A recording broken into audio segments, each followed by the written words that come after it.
And we live. What's going on, everybody? What's happening, baby? What's good, y'all? We'd like to welcome y'all back to another episode of a Cold One Podcast. As always, you already know it's your boy Big D. Hey, man, as you know. Damn, my bad. Man, I just fixed this mic, bro. My bad. I know we supposed to do the intro and shit, bro. I just need everybody to know. I had the mic backwards the whole time, son. We try to figure out. Hey, Nick D said, "Hey, bro, what side you talking into? The one with the blue or the one with the gang?" I said, "Gang." He said, "Dog." Word. Hey, and hopefully, hopefully they can hear me this week. I know y'all was saying that before when I was talking into the microphone, it was too low. So y'all comment below, let me know if y'all can hear me okay, and make sure you can hear El Dottie okay as well. Yeah. But we want to go ahead and get started a little bit different this week. So what we want y'all to do is watch this little clip. This is a little throwback from one of our previous episodes, and just to kind of remind y'all that we do have other content already loaded onto our YouTube channel. So be sure to check that out once y'all get a chance. But we're gonna go ahead and roll this clip for y'all real quick. But I know a bunch of people probably sitting there wondering, like, man, why they got that beer in that wine glass? Because we wanted to. Hey, man. We had to pay homage. You got to pay to the respect legend. To the 40, man. The 40, the man. 40 deserves this type of respect. It has been embedded in our culture for years. I'm going to go ahead and drink now. Drink that junk, man. You had a deli sandwich? He had a deli sandwich on the side of a 40. Hey, I didn't want to say nothing, dog, because I was like, nah, I didn't want to fuck it up. We in the groove. Don't be a menace in the South Central while drinking your juice in the hood. Don't be a good I fucked up.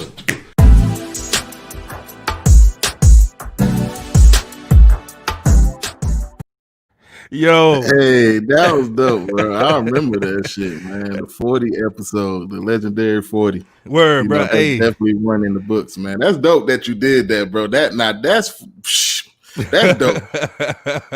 Damn, son. Hey, Where'd you find this? Goddamn, this nigga D done upgraded some shit. See, that's how we do, man. That's premium quality. When y'all say that things are fucking up and what the fuck are y'all doing over there? We hear y'all. We like, you know what, bro? We gotta fix this shit, man. We got to fix this shit. And not only do we fix the shit, we over-deliver. Mm-hmm. Over-deliver. By being able to show y'all clips of when outside was open. Word. That's real.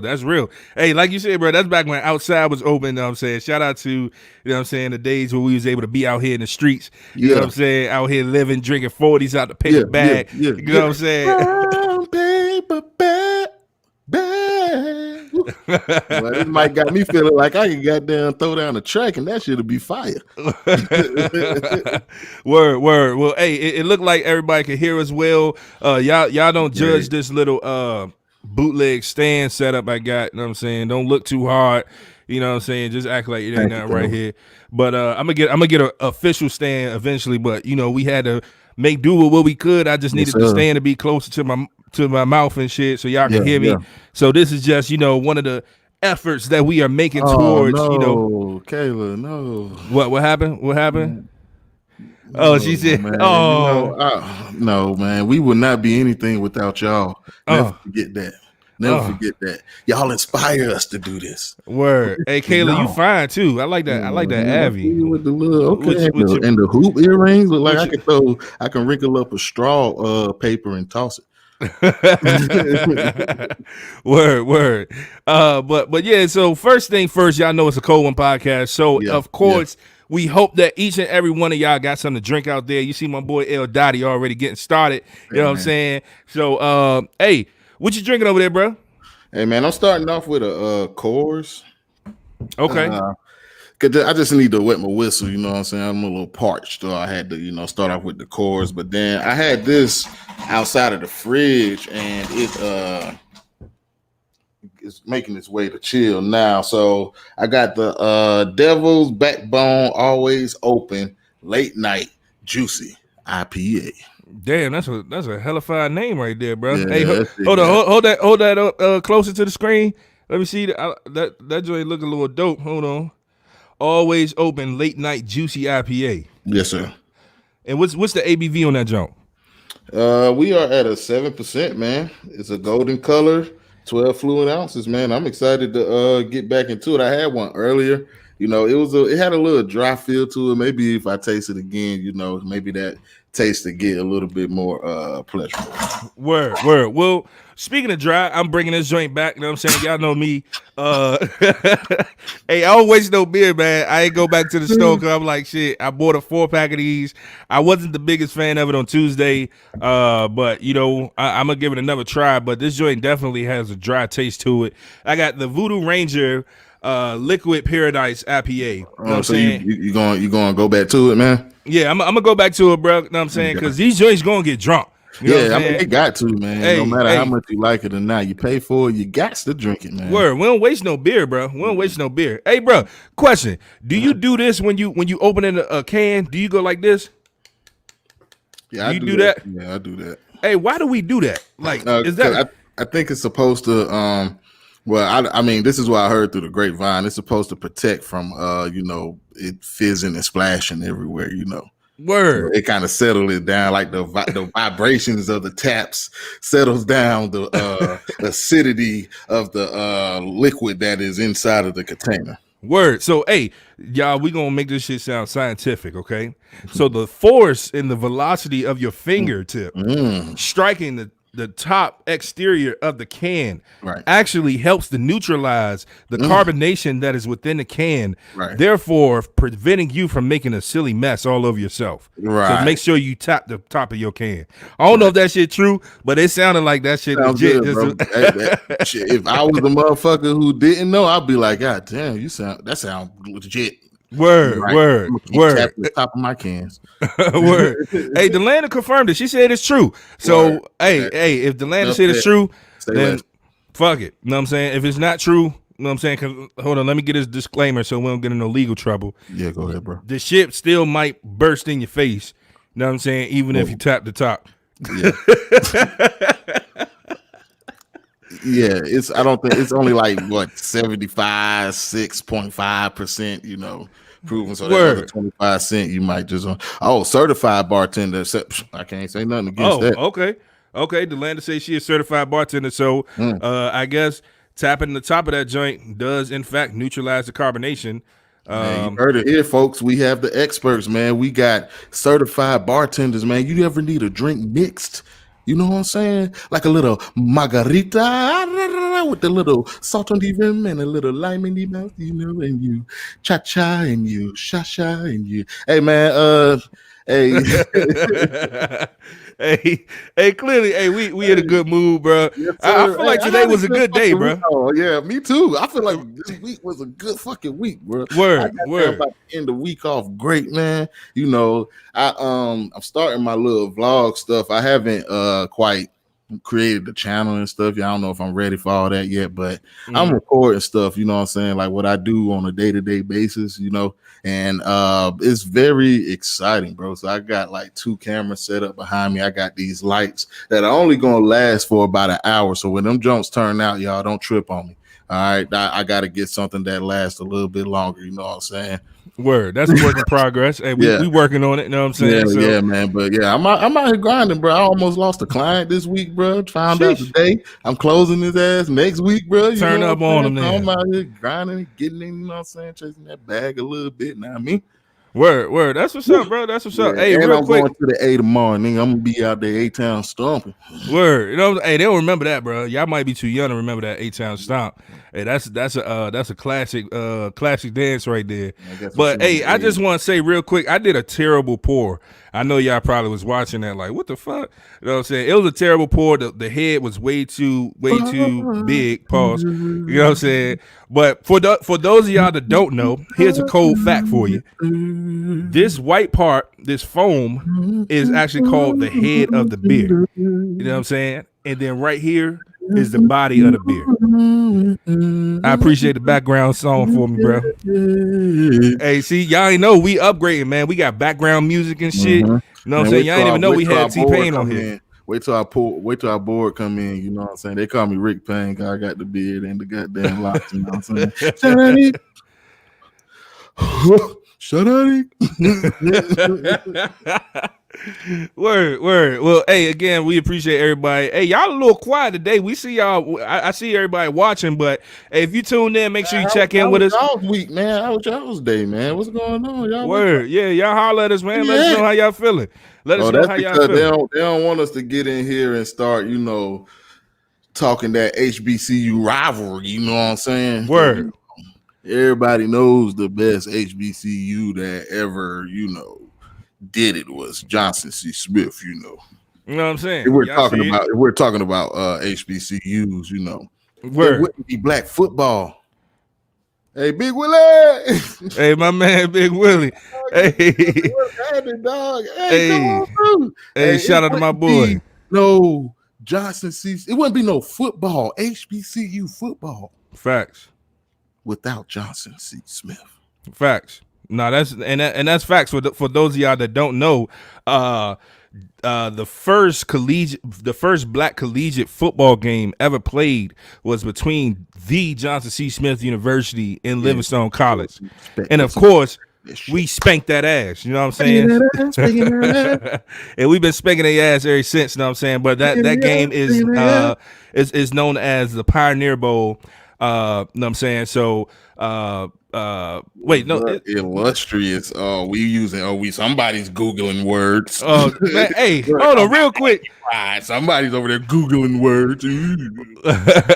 so we gonna go ahead and let y'all get y'all shout outs in, you know what I'm saying? Aggie shout Pride. Out to A&T though, man. Shout out to all our black HBCUs out here, man, because we thriving out here, man. Word. Thriving. You know Word. God damn. Hey, I'm gonna hop in and I'm gonna start driving.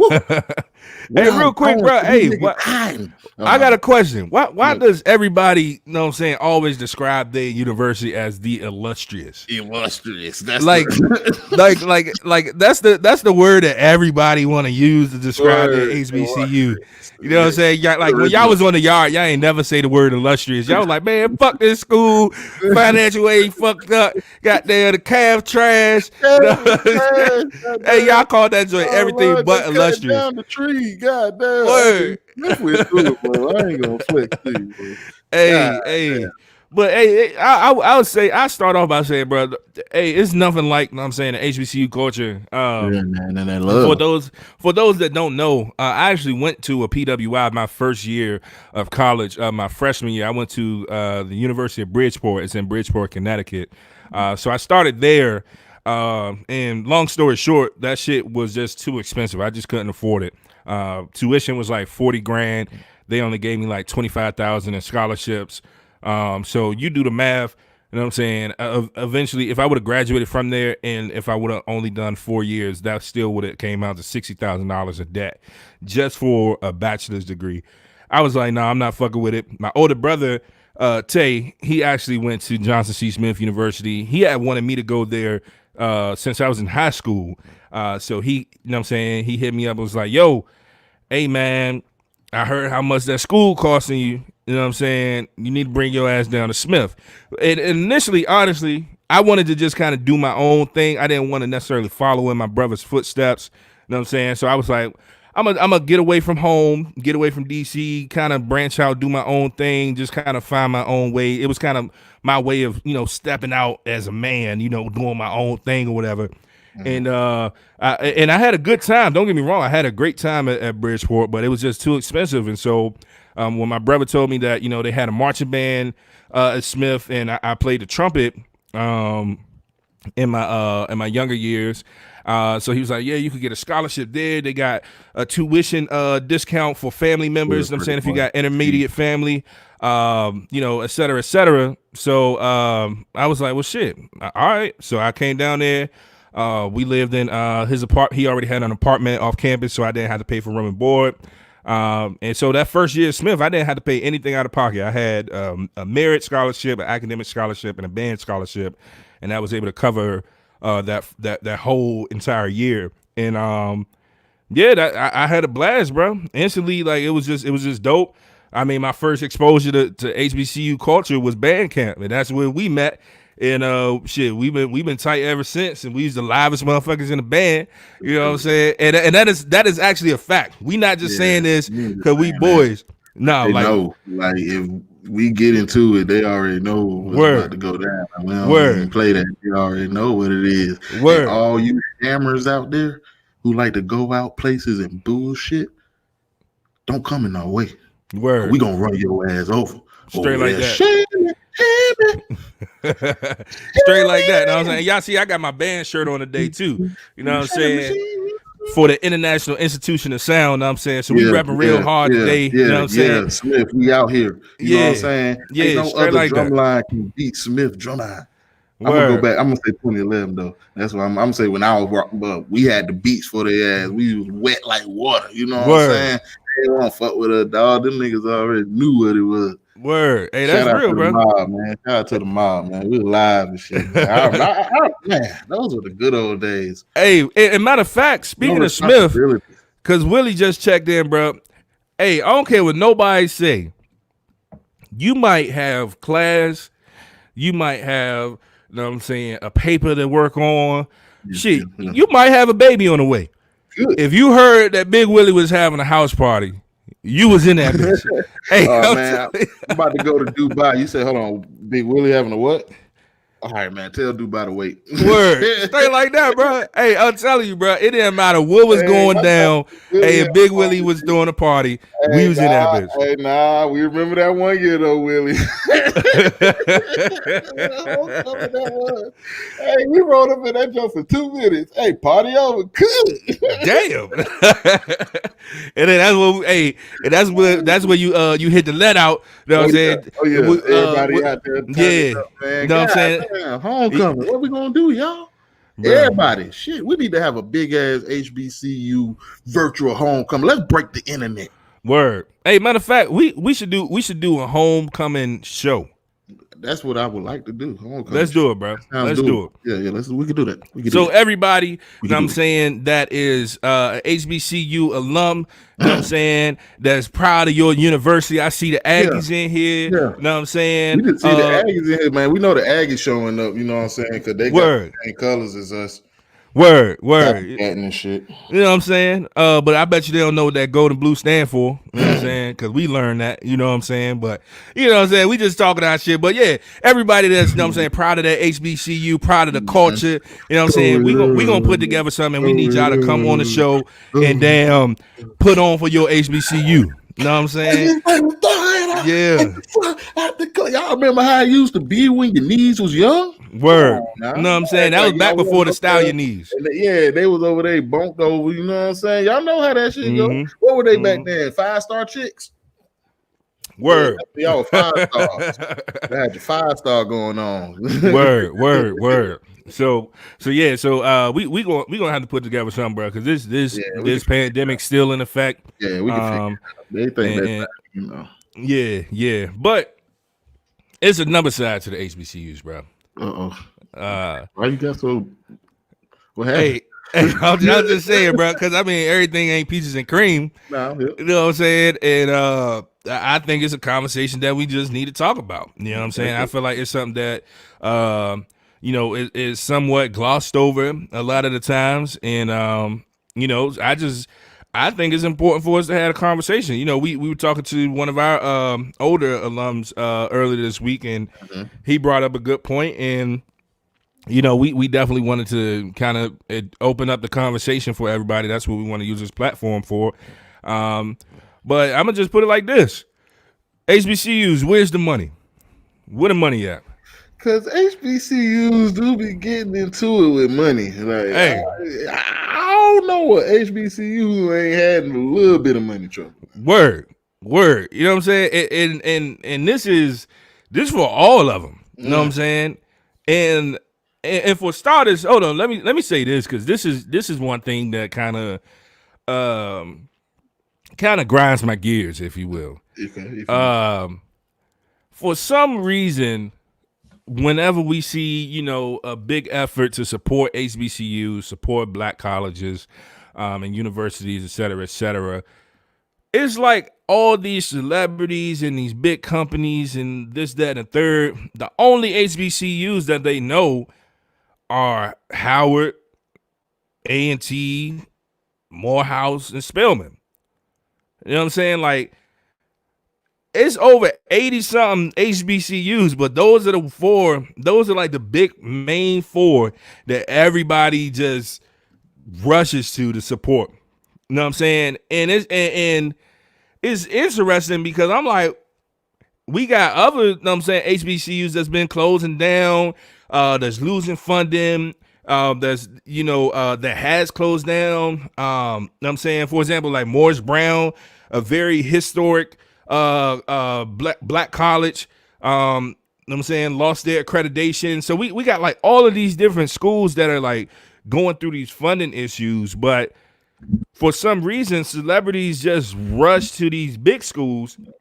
But then even the big schools that's getting all of these, well, I ain't even gonna say big schools, popular schools, all of these popular schools that's getting this money are still struggling. And so I'm trying to figure out like what is going on with the money. You know what I'm saying? Like what are people doing with it? We done seen this, you know what I'm saying, evident for multiple schools. You know what I'm saying, particularly one that comes to mind is Howard. You know what I'm saying? The dude, I can't remember the dude's name, but allegedly, and some people say that he didn't actually do it. He might have, whatever. But apparently he worked for the administration for the school. Allegedly, he was, skimming money somewhere. And he was on Instagram and he was being flashy and, showing off, all his cars and clothes and this, that, and the third. And so a rumor came out that he was actually skimming money. And that's just one example. And I'm not saying that's true or not, you know what I'm saying? So don't quote me on that. That's just, the story. Allegedly. Yeah, allegedly. But we've seen multiple instances like this from multiple different universities where the people that we are entrusting with these funds, because you telling alumni to donate, because we're not, most of us aren't, publicly funded. You know what I'm saying? Like Johnson C. Smith is a private university. So we aren't getting like the state funding. Alumni, bro. The students, like the money they get from the students who have to live there every day, right, bro. And conditions aren't even up to par, but we have, $20,000, $30,000 tuitions, you know what I'm saying? And right. then if a student was to say something and, complain, they'll make you seem like you crazy. And, if you get too loud about it, they'll put you out for speaking out, you know?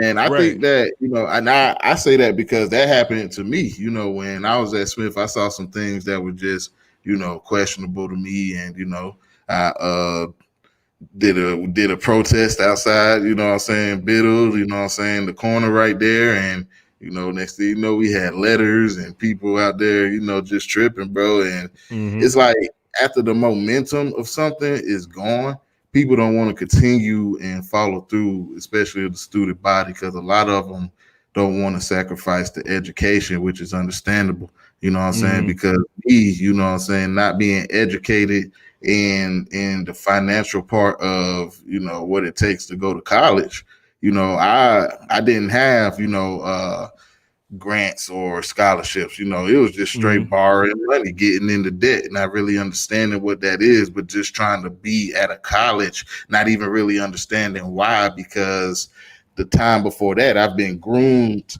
to know that the next step after high school is college without any other options, you know what I'm saying? Or really any detailed education, you know what I'm saying? Like everybody say apply, but there's not a lot of choices. And if you don't go to college, you probably won't make it. That's the kind of, atmosphere it kind of is. So, I went to Smith, because I was playing football in high school, and our school wasn't the best, record wise. So I didn't get a lot of looks like other schools. And, and also I got into a bad car wreck my senior year as well. And I got to a head-on collision where I blacked out, you know what I'm saying, and didn't even like really remember. And so I was like, my mind was like kind of fucked up for a minute, so I had to take a lot of time out of school and, you know what I'm saying, catch up on my work on the side. And, just since then, shit has never been the same, because I remember one time it was just hard to control anger, you know what I'm saying? Like somebody pissed me off, I just snapped, because I spent a lot of time just doing what I knew to do in order to get by, you know what I'm saying, figuring it out that way. what works and what doesn't work. You know what I'm saying? So when I had ambitions to go to a big school because growing up again, they don't really tell you about the alternative ways to become successful. You know what I'm saying? We see the things that get people out of here, like the sports and the rapping and the drug dealing. You know what I'm saying? Mm-hmm. And we don't in real life, when it comes to college, it still takes time after you have graduated to even get into your field, let alone making the money that they say you was going to make within that field. It takes time to invest those things as well. You know what I'm saying? It's definitely a nurturing factor there as well, because depending on what you're going to do, you might have to be in school for a long time and you're going to have to sacrifice somewhere. And I just feel like when it comes to the money, man, I feel like school, it teaches you a lot of theory. It doesn't really teach you like how to actually handle the situation.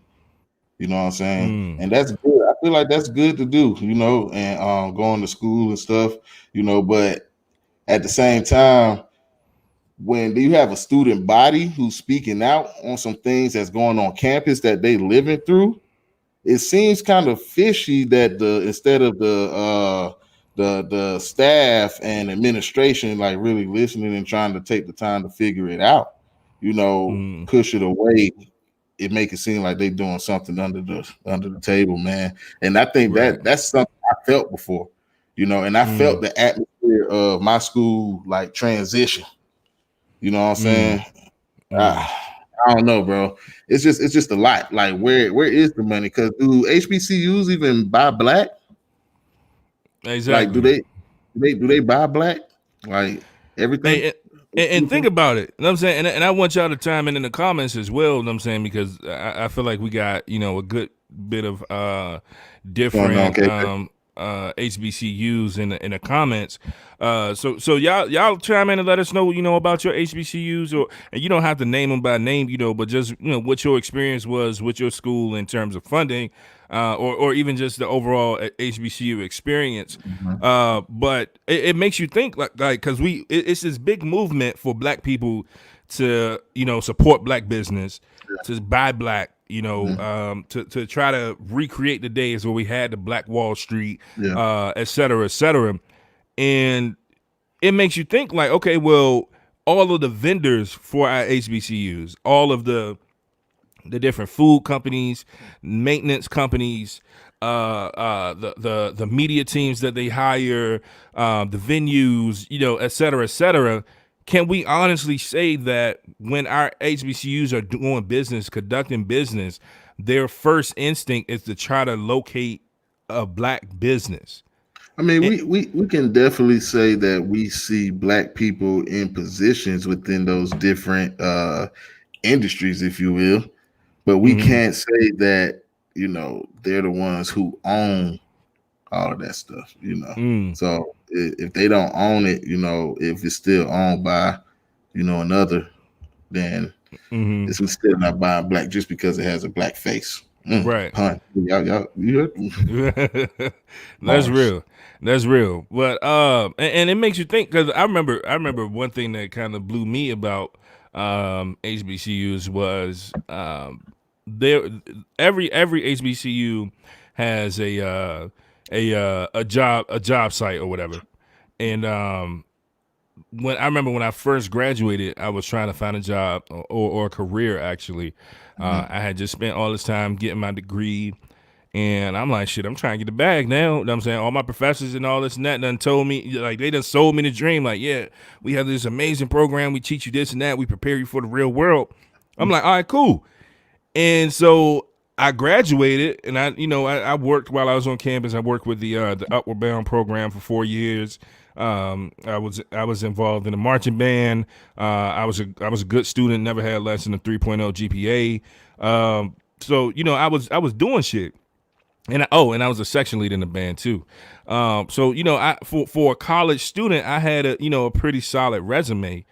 And so once I graduated, I applied for several different jobs and positions at the school that granted me this degree. And I wasn't good enough to work there. Damn, son. That, like, That is crazy. Like when you think about it, bro, like you just took my money for the past 4 years, promising me, Yeah. A return on this investment. They didn't want to recycle it with you. They Yeah. didn't want to reinvest the money that you already invested in them back into you. Right. And it's crazy because it's like it wasn't like I wasn't applying for like no tenured faculty positions. Yeah, I wasn't trying to be no professor. President? No, I run some shit though, but you might as well be. You know what I'm saying? Shit. But you know what I'm saying? It was just crazy to me. I'm like, bro, I'm applying for like these were, pretty entry level type positions. Mm-hmm. And I'm applying and they either didn't reply when I submitted an application, because I submitted them at different times for different positions. They either just didn't reply, or they said that they were looking for somebody with more experience or qualifications or whatever. But see, that's the thing though. That's what they do with jobs. They don't. I mean, if they require a degree, yeah, but they still gonna have to teach you what they want you to know. So exactly. If you have, and that's the kicker about college. Like, yeah, you got the theory, but you ain't got the experience. Mm-hmm. So you still technically don't know what to do in a situation. You know what I'm saying? Right. And that's real. That's real. And college is a safety net for a lot of folks too, man. It was definitely a safety net for me because I always knew it. As long as I validated, I had somewhere to stay for a year. That's how I looked at it because you know what I'm saying, I ain't come from silver spoons, dog. I mean shit, like I said, everything was a loan that I still gotta pay back, you know what I'm saying, and I didn't have the education or the resources to truly understand, you know what I'm saying, the things that I understand now, you know. And college, it can be a safety net in the sense of having a protected layer if you fuck up. A lot of people have their parents they could fall back on, bro. But then there was some people out there who just had to like get it. Right. You know what I'm saying? Yeah. Like I can count on, barely both hands how many times like I actually got sent money. You know what I'm saying? Hey, and that's back in the day, bro. That's back. And it's crazy because this wasn't that long ago, but I remember, you know what I'm saying, when my moms might be able to send me, a couple dollars, and shout out my moms because she did the absolute best she could, you know what I'm saying, to support me while I was, trying to create a better self to, be in a position to where I can give back to my family now. But back then, things were a little tight, but my mom's was like, you know what? I know you ain't got much. I can't send much, but I can send you a few dollars. I'm like, okay, cool. And a few dollar work, boy. Word. But this the thing, though. Word.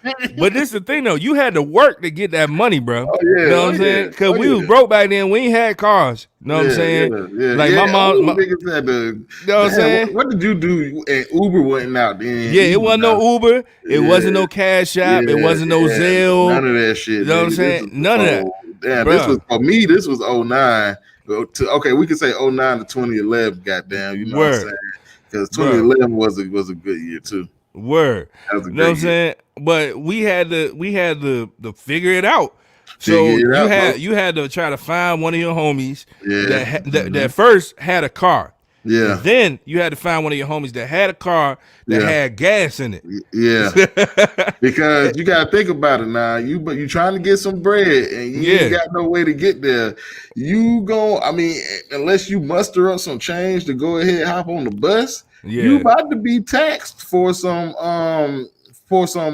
gas money and or whatever other hot commodities there were back in the college days. If you if you know what I mean. Yeah, you know what I'm saying. Yeah, you know what I'm saying? Like like people wasn't really like, just volunteering rides, freely like that. And so you had to figure out a way. Yeah. And then here's the other kicker. What's that? Because most of us, you know what I'm saying, I know my moms was sending money through Western Union, and you had to find a ride that had gas, find a ride that had gas that wouldn't tax you for gas, and then find a ride that had gas that wouldn't tax you for gas that would get you there before the Western Union closed. Yeah, bro, that was an extreme sport, bro. Nigga, I need to make it to the Western Union back because I gotta make the calf.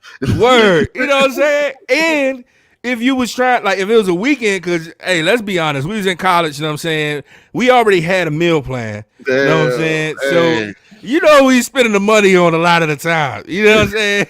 So you had to make it to the, I call it. Extra place when you got a little cash in your pocket. Yeah.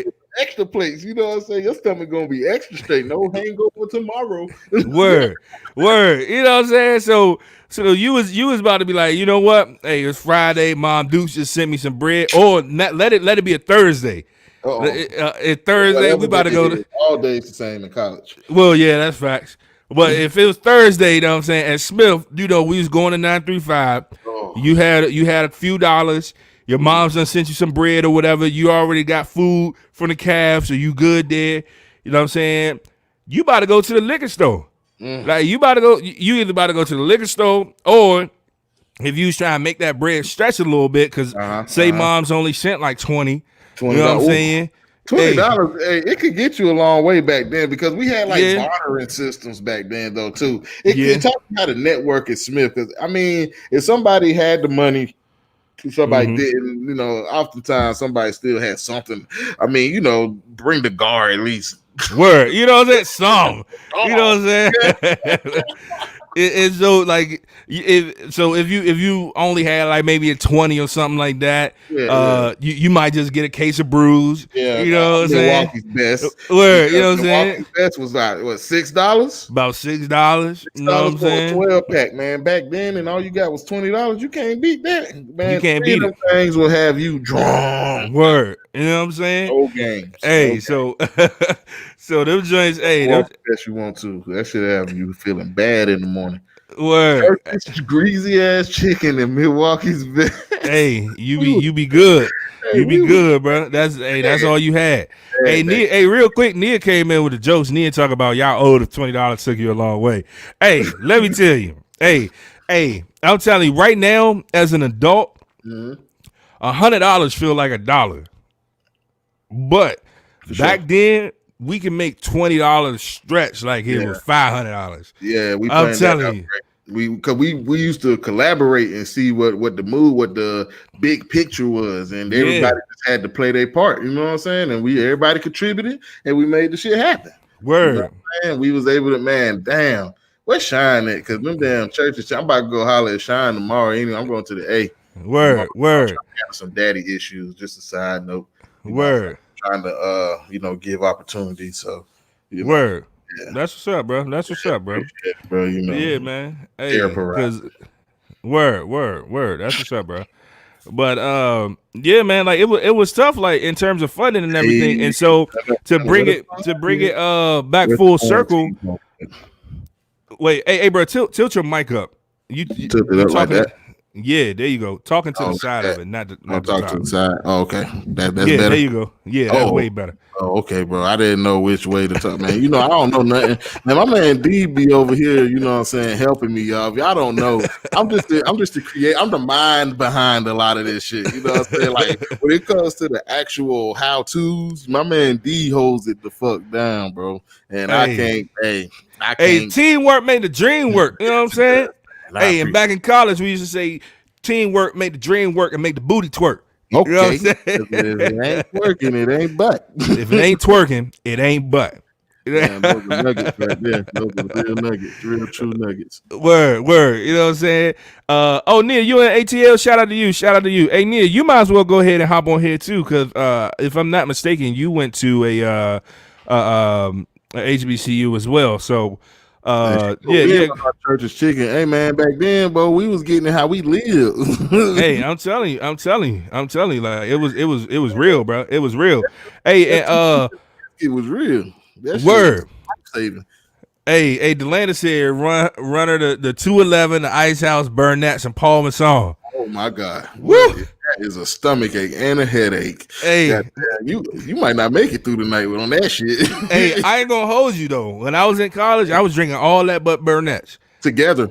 Yeah, you know what I'm saying? And honestly, whole time, depending on who room I stopped by, I might have drank some Burnett's too. Get it in. Like, nigga, I used to drink all that shit. Word, you know what I'm saying? We drink the E and J. I just saw the clip with the 40 ounces, man. We were true to it, dog. We do this. We don't do that too much now, but you know, our selection has definitely upgraded since then. Yeah. We ain't never scared. We ain't ashamed where we come from. Shit. Word. With the best on. Word. Yeah. Oh, Nia said she went to a PWI. My bad. We're sorry. Yeah. Sorry about that. You know. Yeah. Sorry. Yeah. But yeah. Shout out to everybody else that went to HBCU. Yeah. But on a serious note though, and Nia, I still want you to hop on here because I do. I still got a question for y'all because a lot of people talk about you know, the whole HBCU versus PWI thing, and some people that went to a PWI, they would say things like, "Oh, well, yeah, my PWI was lit, so it was basically a HBCU." Whoa, nah, dog. Yo, pretty. I'm boy. like, he on one. Remember the Four Locos? Them goddamn caffeine shots, goddamn. Word. Tyrese in the building. Hey. Word. Oh, hey, we were lit, dog. Hey. Hey, I had a great experience though, bro. I ain't gonna lie, man. Oh, Word. Well, we missing these comments. 9:40. Oh no, they're coming in right now. Okay. Man, Pretty Boy hates his PWI. We apologize for the family that had to attend you know, PWIs that was basically like HBCUs. Word, but I honestly, bro, I feel like saying stuff like that is low key disrespectful to the heritage and the history of HBCUs. Big like fact. you can't say use a basic like you either HBCU or you're not. You know what I'm saying? Like is I'm sorry, like you could have went to a great PWI. I went to a PWI before I went to Smith. And we used to go party at a PWI who had a you know, black a couple of them. Area. Yeah, you know what I'm saying? Like a color section. Yeah, you know what I'm saying? It was a couple of them, and that shit used to be lit. But we knew that it wasn't no PW. I mean, it wasn't no HBCU.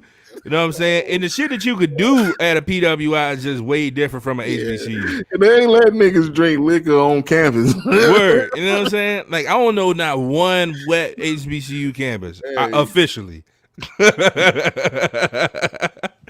I don't know one wet officially campus. You know what I'm saying? Like when we went to if there's any HBCU out there that's a wet campus, let us know. We need to go take a visit. That's where we gonna host the doggone homecoming live. Word. Wet campus at, that's where we gonna be at. I'm shaking the fuck out my laptop. My bad.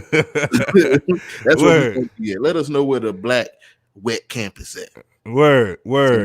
You know what I'm saying? Because I ain't never seen it, but I know when we went to that PWI though, we was real live. They like we pulled up on campus. We had heard about it. They was like, yeah, we got this thing called Frolics or the beer fest, and we like, oh, that sound lit. But we thinking it's like some underground shit. Like, you know what I'm saying? It's in somebody's room, maybe somebody's apartment. Shit going on though, boy. It was. Oh yeah, we definitely know that. Yeah, we went there. Yeah. There's a lot of shit we can't even talk about now, bro. But we do have a beer store because on this campus, you know, you was able to have liquor and alcohol and beer and stuff, but you couldn't have a glass container. Right. So, you know, we walked on there with a big ass bottle of Bacardi, dog. We over there taking shots. We pouring shots. We got down taking body shots. We out there having a fucking blast, man, at this PWI. They done fucked up and let the wrong colors on campus. Goddamn, you know what I'm saying? Word. Man, we were walking, right? Then next thing you know, we see a flashlight. Phew. We were like, oh shit. Is it because we black? Because they said we could drink on here. Then they was like, clink, clink, clink. What's that? We were like, Bacardi, you want some? They were like, nah, you're not allowed to have glass on here. You're gonna have to get rid of that. We was like, we can't drink it all now. We was like, well, that shit was cool as fuck. Hey, Dog, that's that cipher right there. Y'all were like, yeah. hey, pass this shit around, bro. That shit Hey, around, dog. Let's go ahead and waterfall this motherfucker because we cannot. word, We just got this shit. My mama said I put in on this. word, Mama only sent me $20. You see how big this bottle is? I had to pay word, $10 for this bottle. word, word. So, they poured it out. So man, it was me and the homie Shine got there. So we was walking on the campus and shit. Then next thing you know, we seen some white guys.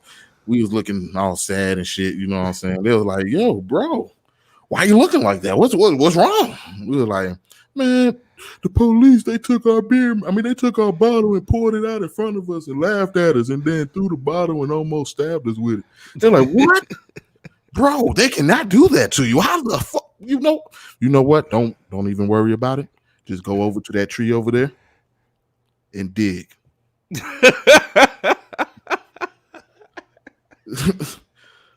Okay. So we go to the tree. We start digging, bro. Next thing you know,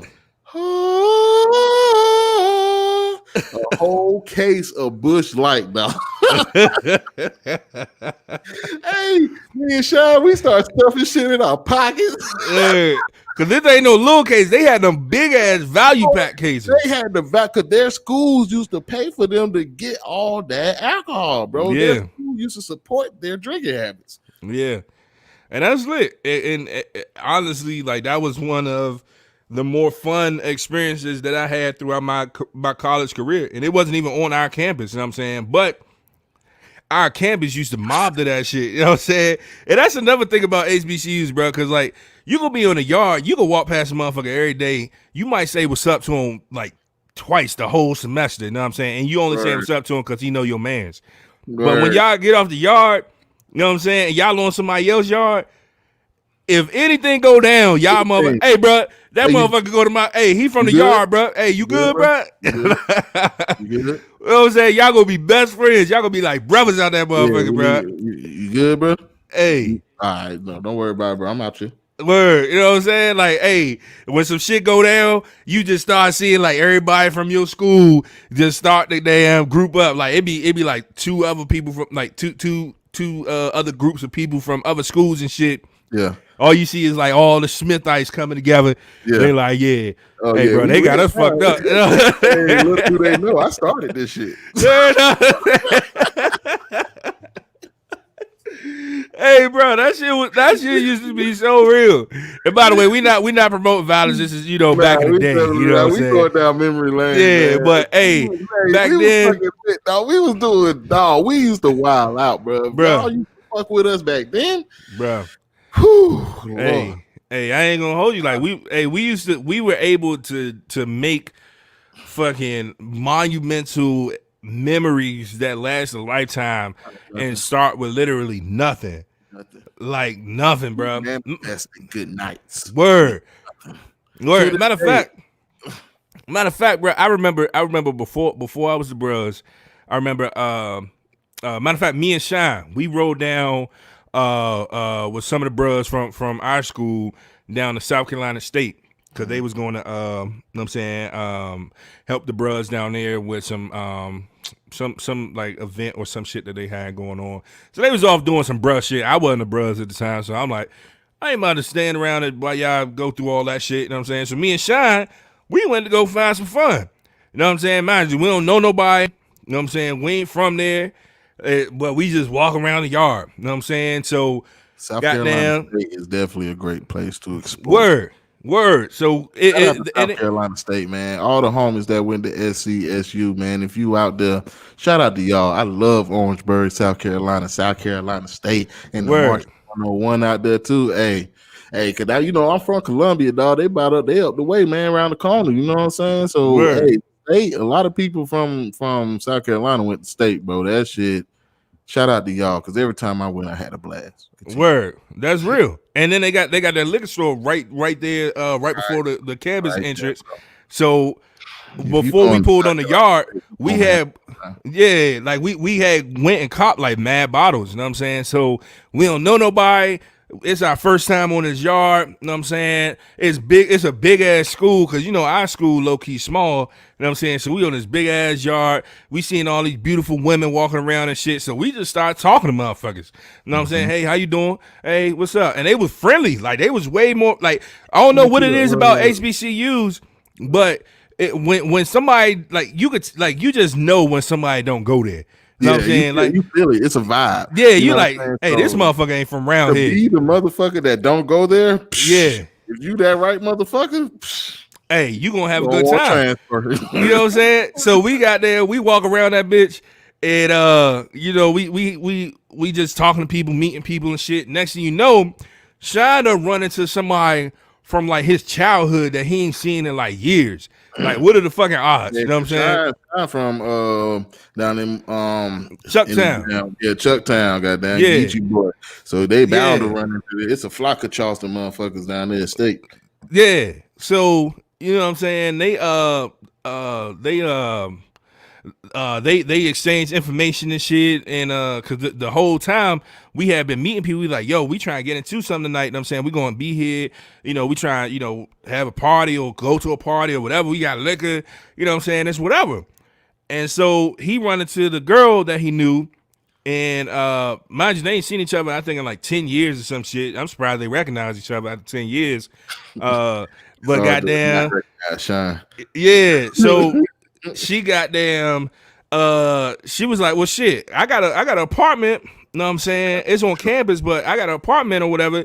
Y'all can come through if y'all want. I can tell a couple of my friends. We're like, well, shit, we down here with some of our friends. You know what I'm saying? We can get our friends. You get your friends. We can all be friends. You know what I'm saying? So, goddamn, next thing you know, we done coordinated a whole fucking groove. We out there on their yard promoting a party at somebody else's crib.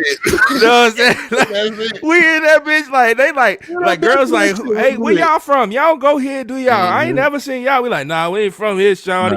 But goddamn, we about to do a party on y'all shit, show y'all how Smith do it. You know what I'm saying? So goddamn, we go to the girl crib.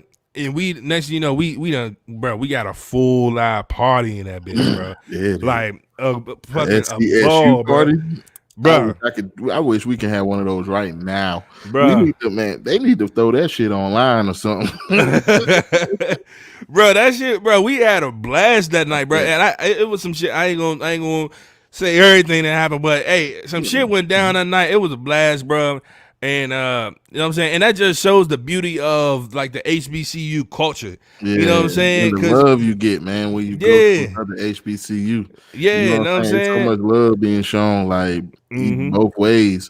And did y'all make it to the Pink House down there in Orangeburg? Shit, we might have. I don't know what the Pink House is. Oh, you don't know what the Pink House is? You ain't make it. Oh, word. Word. You don't just forget the Pink House. Hey, Nia said, y'all always talk about Shine. Why he never on here? And that's a good point, because we do talk about Shine a lot. Now, I'm actually going down to the A tomorrow, like I said, man, and he's down there, so I'm gonna try to get him on the show next week, man. That's my dog, man. Shout out to Shine. Matter of fact, we had an episode with Shine. Yeah, if y'all go back and check out some of our old episodes, you know what I'm saying? Y'all see what we done had a couple of the homeboys, you know what I'm saying, that we refer to in these conversations on the show. So make sure y'all check out our previous episodes on YouTube. Subscribe. It's at a Code One Podcast. You know what I'm saying? Yeah. If you're streaming live right now on YouTube, make sure you go ahead and click subscribe and then hit the little notification bell so you can be notified every time we upload a new video, every time we go live, et cetera, et cetera. But make sure you check out those old videos, you know what I'm saying, when we was in the studio, because, we used to have a good time. And matter of fact, I'm going to go ahead. Man, we used to have a blast. Yeah, now that we got some more people in here, bro, I'm gonna go ahead and drop the clip again real quick. You know what I'm saying? For one of our throwback joints, just because I'm so excited that I learned how to do this feature. So wait till we get these updated clips on this. They're gonna be like, these niggas are a fool. Word. So we're gonna go ahead and drop this throwback clip right here from one of our old episodes. But I know a bunch of people probably sitting there wondering, like, man, why they got that beer in that wine glass? Because we wanted to. Hey, man. We had to pay homage You got to pay the legend. respect to the 40, man. 40, the man. 40 deserves this type of respect. It has been embedded in our culture for years. I'm going to go ahead and drink now. Drink that junk, man. You had a deli sandwich? He had a deli sandwich on the side of a 40. Hey, I didn't want to say nothing, dog, because I was like, nah, I didn't want to fuck it up. We in the groove. Don't be a menace in the South Central while drinking your juice in the hood. Don't be a good. I fucked up.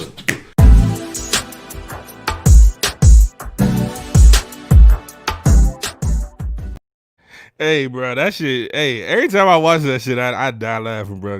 That shit. That was, hey, we had fun on that joint, bro. Yeah, on the set, man. I missed the set, man. Word. I remember the last show we did on set, and it was like after that, Rona. Word. Just boom. Yeah. So we was making plans for some big shit this year. Yeah. We're supposed to be going in and out of the bars and doing a lot of shit, man. But you know, we done fucked around and found out how to tap into this thing. And we got some things in the works that I'm very excited about. You know what I'm saying? When you see us upgrading the equipment, you know what I'm saying? Trying to get right out here. These lights probably about to go out on me soon because they only can last for about an hour. We'll see. You know, I'm just trying to test things out. But yeah, no, we about to be lit. Word. That's real. That's real. Hey, but what I want, you know what I'm saying, because we kind of going down memory lane with the HBCU experience and everything. Nah, I'm gonna go ahead. Boy, I don't think so. I'm gonna go ahead and post the link in the chat right here. There we go. You know what I'm saying? So if y'all want to hop on the show and share your HBCU experience, you know what I'm saying, be sure to click on that link so you can hop on with us. And you know, we definitely want to see y'all getting active with us, go down memory lane.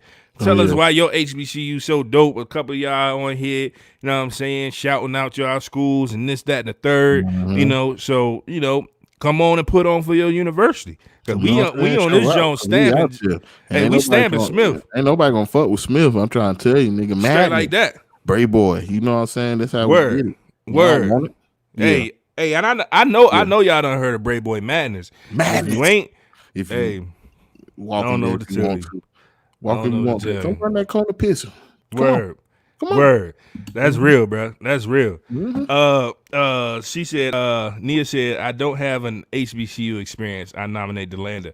All right, DeLanda, you on the clock. DeLanda TikTok, motherfucker. TikTok, God damn it. Hey, man, she trying to play, bro. Was that a joke or something? What's this? What does this mean? I don't like that one. You don't like that one? Nah, because DeLanda actually this is the crazy shit because she actually embarrassed of the actual university that she acquired her degree from. Yeah, that's something you would say if you're embarrassed where you. Yeah, because she an Aggie. Yeah, because she started there. Yeah, that sounded embarrassing. Yeah, but then she transferred. And I want her to get on the show and claim that funky ass school that she transferred to. Yeah. Look, she said she got to hop on now. Yeah. What's up? Come on. What up? We talking cash shit. Yeah. We talking cash shit. Aggie ass Aggies. Word. You better claim that funky ass school that you got that degree from. Yeah, school. I went there one time I almost ain't make it out. Goddamn, I could. Around here. No, she went somewhere in the CIAA, bro. She went somewhere in the CIAA. Yeah. So it's ironic where she went. So I gotta hear it. Like where you went to in the CI? Hey, DeLanda, come on, come claim your school. Come claim your school. Anybody? I see we got we streaming live. CI and it wasn't Smith. You ain't. Hey, I'm just saying. We got people we streaming live to YouTube, Facebook, and Twitter. Yeah. So we got people tuning in everywhere. So definitely appreciate all the love, everybody tuning in and everything. Much love to all of y'all. If you want to hop on the show, let us know.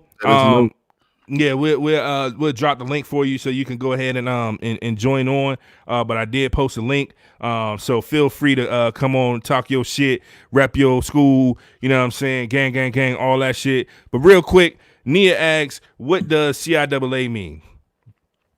It means the Central Intercollegiate Athletic Association.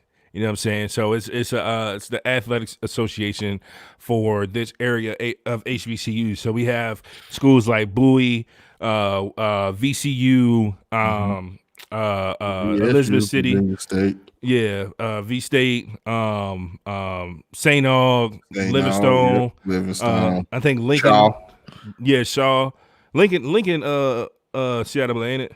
Oh no! Wait, are they? Nah, I don't think they was. No, Lincoln not CIAA. But yeah, those are some. Yeah, Winston Salem was a part of the CIAA. They not no more? I don't think so, bro. Oh, that's wild.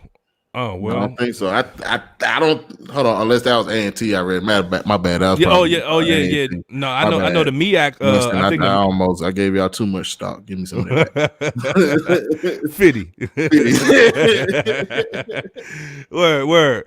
But all right. So hey, we got the young lady hopping on here to talk her shit. It looked like she ready backstage, so we gonna bring her on.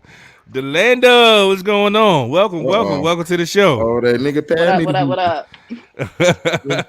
Well, first, before we get to the shit talking, go ahead and introduce yourself, plug your business. I see you got the name right there. Any shout outs that you want to give, et cetera, et cetera. I'm Delanda Renee, and yes, the name you see, Dr. So Creative, is my business page on Instagram. I sew everything.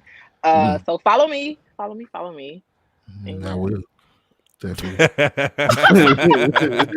Word. All right, so Delanda, did you come on to claim your funky ass HBCU? I mean, I'll let it be known. Please. Whatever. I went to Livingstone. Well, I got my degree from Livingstone, but I feel. Listen, I feel home is where the heart is. You know what I'm saying? Listen, I am Aggie born, Aggie bred. Okay, now my degree say something else, but that's neither here nor there. Hey, goddamn. Hey, so question, Delanda, how long did you spend at A&T, and how long did you spend at Livingstone? Oh, Lord. All right, listen. I spent at A&T. I was there for 3 semesters. And I had lost my rabbit ass mind. And then my parents got divorced, and my mom was like, all right, I ain't paying for this no more. So I went home.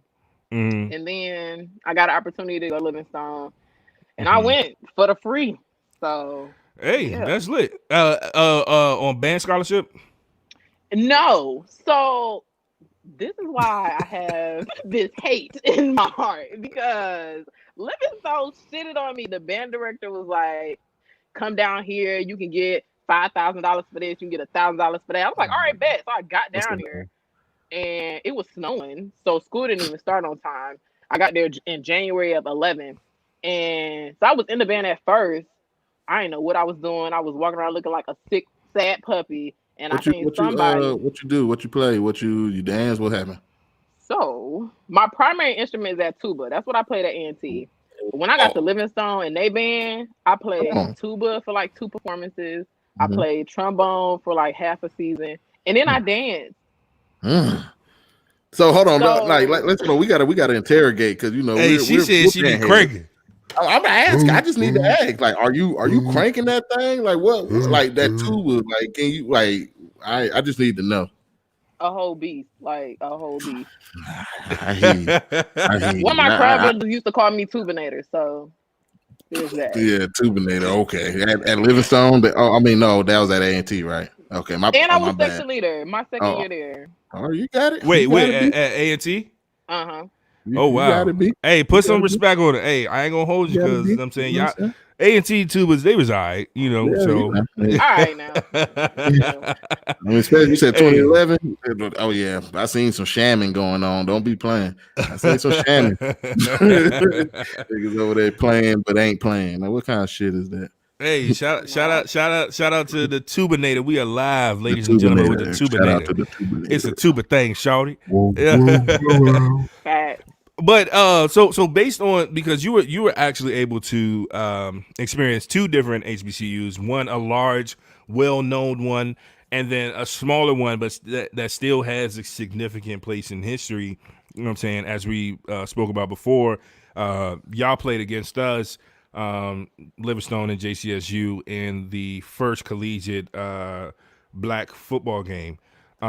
So what was your experiences like at A&T compared to Livingstone? What did you notice a difference? Did it feel any different? Was there one thing you liked about Livingstone more than A&T being a smaller school, or were you just in love with A&T in general? I know that was a lot of questions. Because and I'm gonna add something to it, because real quick, I noticed you said you lost your rabbit ass mind, which is something I think that happens frequently with college students and students that go to HBCUs as well. They have a tendency to lose their rabbit ass mind. So can you kind of, I mean, you don't have to get detailed, but I do want to spend time on that, because I think it's important that they understand, like, if you're not prepared to go to college and what comes with it, then you might as well, just weigh your options. True. So as far as me losing my mind, so in high school,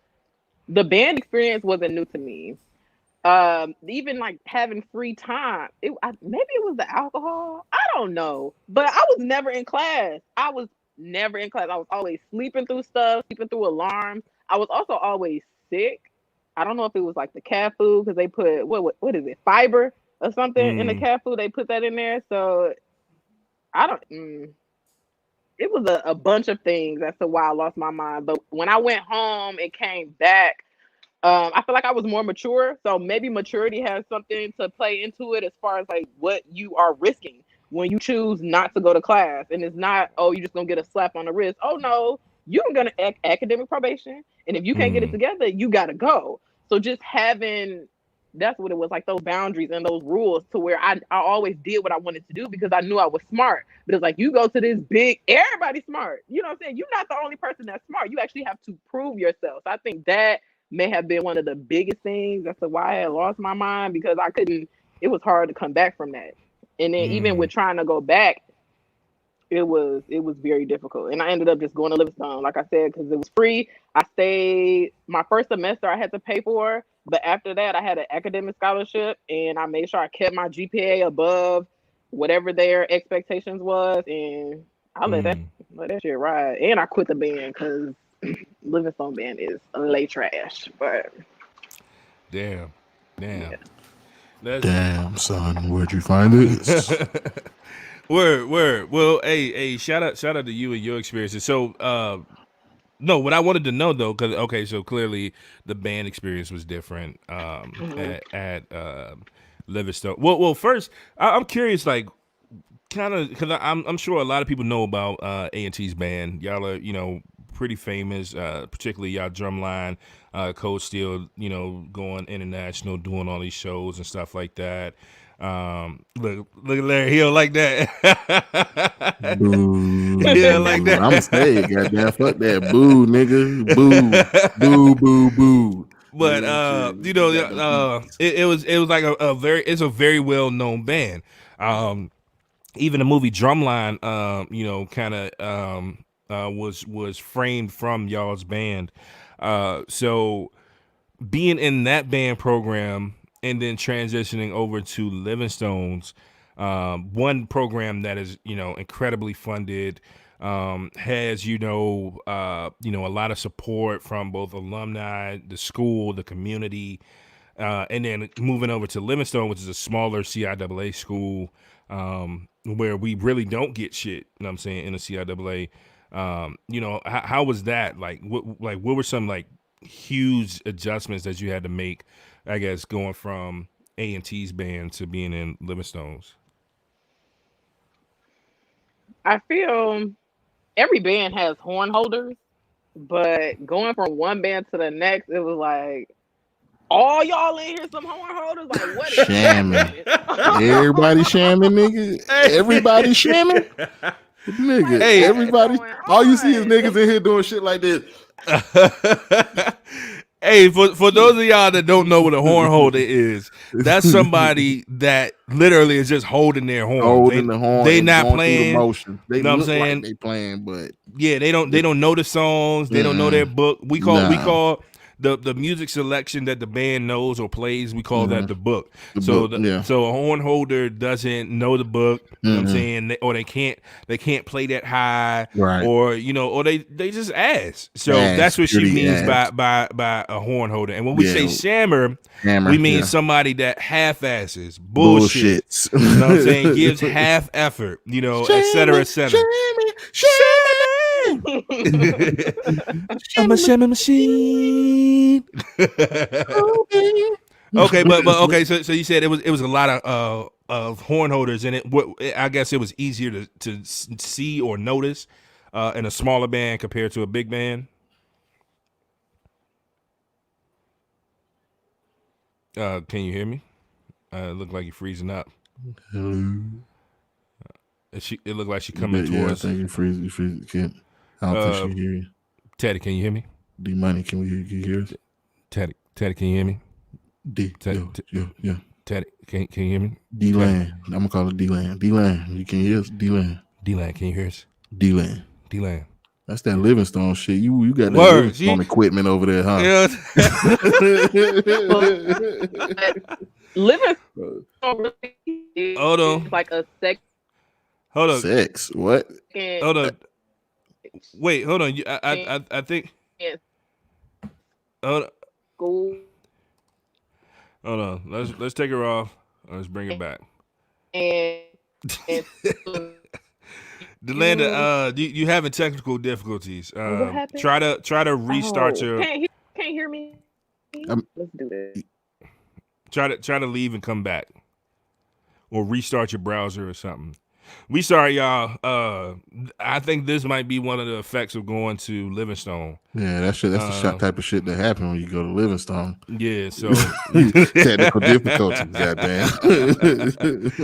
Oh man, no, it looks like her phone's messing up. So Delanda, she's gonna come back. Yeah, just try to restart your phone or something like that, and we'll get you back on. But no, the only reason we mess with Delanda so much is because clearly our schools are rivals. Yeah, they're definitely right. We're rivals. So at the end of the day, it's all love, but we gonna talk our shit. Here we go. We got to talk our shit. Word. I think you're back now. Turn your phone down because it's gonna be a echo. Can you hear us?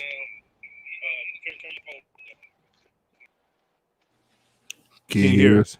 Yes. Can y'all hear me? Okay. Yeah. All right. Cool. All right. So I ain't gonna hold you. Your answer to the last question, we ain't hear none of it. We ain't none of that shit. Oh my goodness. Okay. Because I feel like my phone will start messing up again.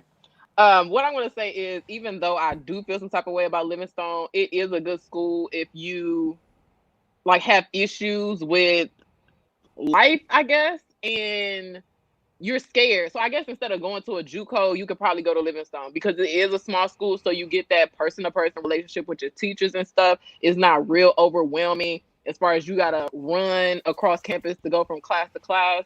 So in that sense, it is like a second chance school. I mean, it's not that bad, but. So basically, if you scared, go to Livingstone. Oh, don't say that now. That's what you said. Hey, nah, hold on. I ain't gonna say go to Livingstone if you scared, because I ain't gonna hold you. I used to go kick it at Livingstone pretty frequently, and I swear, you know what I'm saying, because I'm real cool with the bros there. Shout out to the 15 bros and my dogs. All of them aside, but especially 15. But we used to post up out there, and I swear it felt like I was on the block. You know what I'm saying? Like, I swear it felt like I was in the hood. You know what I'm saying? When I used to be in Livingstone, you know what I'm saying? So, hey, I wouldn't advise necessarily going there if you're scared, but you know. Oh, okay. My bad. I ain't Livingstone. Hey, But my man, it wasn't. Nah, I know some niggas went to Livingstone too, though. I ain't gonna say. It's just fun and teasing. Word. Livingstone. Word. I think the land joint done froze up. It's so funny. So she got her face judgmental as hell the way it just froze. Please. Okay, there you go again. Okay, there you go. Okay, you back now. What's going on, man? Hey, Nia in the comments, I just seen that last comment. You better watch your mouth or watch your fingers. I see that. Hey. See, the Reds always trying to take it too far. You know what I'm saying? Like, trying to take it too far. That's funny. Yeah, ooh, but she been going ham in them comments though. Like go ham. Yeah. No, Nia, she about to get the participation award today. Word, you definitely deserves that because you going ham on the comments. Fuck the algorithm up for us, man. Let us know. You know what I'm saying? Let them know. The engagement is amazing. You know what I'm saying? Is impeccable. Word. Well, but yeah, we definitely appreciate y'all. You know what I'm saying? Let me see. I don't know what you're talking about, but anyway, but no, overall, bro, I think HBCUs are amazing, but just to kind of bring it back in a little bit, because we did get off topic, man. We memory lane. That's what. Because people, I guarantee you, people go to homecoming expecting to handle all type of shit, and next thing you know, homecoming's over. Word. For real. That's kind of where this went, because memory lane, it'll definitely get a hold of you if you went. To HBCU, and but I think it's definitely important to talk about where the money is going, bro, and how it hasn't been done in the past as far as HBCUs buying black or recycling the money through the black community. I don't know who we got our tissue and shit from. I can almost guarantee they wasn't black though. Word. You know what I'm saying? And now I will say, because initially we had one food company and then they ended up switching up because we had was it FDY at first? I think FDY was it wasn't FDY. Who was after FDY? Perkins. Perkins, yep. That's it. But initially we had FDY and then it transitioned over to Perkins. We started the protest about the cat food. FDY was nasty as fuck. We was in there protesting about the cat food. Yep. Everybody on the block. Everybody on the block. Calling God, throwing plates all over the place. Taking trays and smacking the people serving them. Word. It went down to Smith, but I bet you nobody from Livingstone better come over there throwing no grits. Straight like that. But yeah, so it switched over to Perkins, and Perkins was actually black owned. Yeah. It is funny. I remember when we first got Perkins. Perkins was showing their ass. Yeah. They had the smoothie bar in there. You know what I'm saying? They was making pancakes to order. You know what I'm saying? Like they was in that bitch showing off. And 2 months later. Yeah, you know what I'm saying? Then after that, they was like, the smoothie machine broke. All right. Hey, what fuck y'all want? We can never get no more smoothies the 2 months after that. Word. You know what I'm saying? Hey, real quick, speaking of the calf, shout out to Miss Shirley. Hey, shout out to Miss Shirley, man, on them doubles. Hey, you needed a good double white, nigga. Bro, hey, you go in there, hey, you go to that grill, you know what I'm saying? You get you a double burger, you know what I'm saying? And Miss Shirley was just so nice and sweet, and she and mind you, it's the same shit every day. But if you weren't gonna eat nothing else, you just gonna get a double white or a double yellow. You know what I'm saying? That's how you order. You be like, hey, how you doing, Miss Shirley? She be like, hey, baby, how you doing? You know what I'm saying? No. Hey, order as a freshman, bro. Word. Good afternoon. What all do you guys have? Hey, niggas in the back, hurry that shit up. You're like, oh, sorry. I'll take a cheeseburger. You want to? And she looking at you. She'd be like chewing some gum or something. Like you must be new here. You know what I'm saying? But once you a pro, you know what I'm saying? Hey, how you doing, Miss Shirley? Can I get 2 double yellow? Motherfuckers order 2 of them. 2 double yellow. Can I get 2 double yellow? Coming back to the room because after practice, it's about to be on and popping. Word. And she looking at you like, you know, I ain't supposed to give you no 2. But here, see,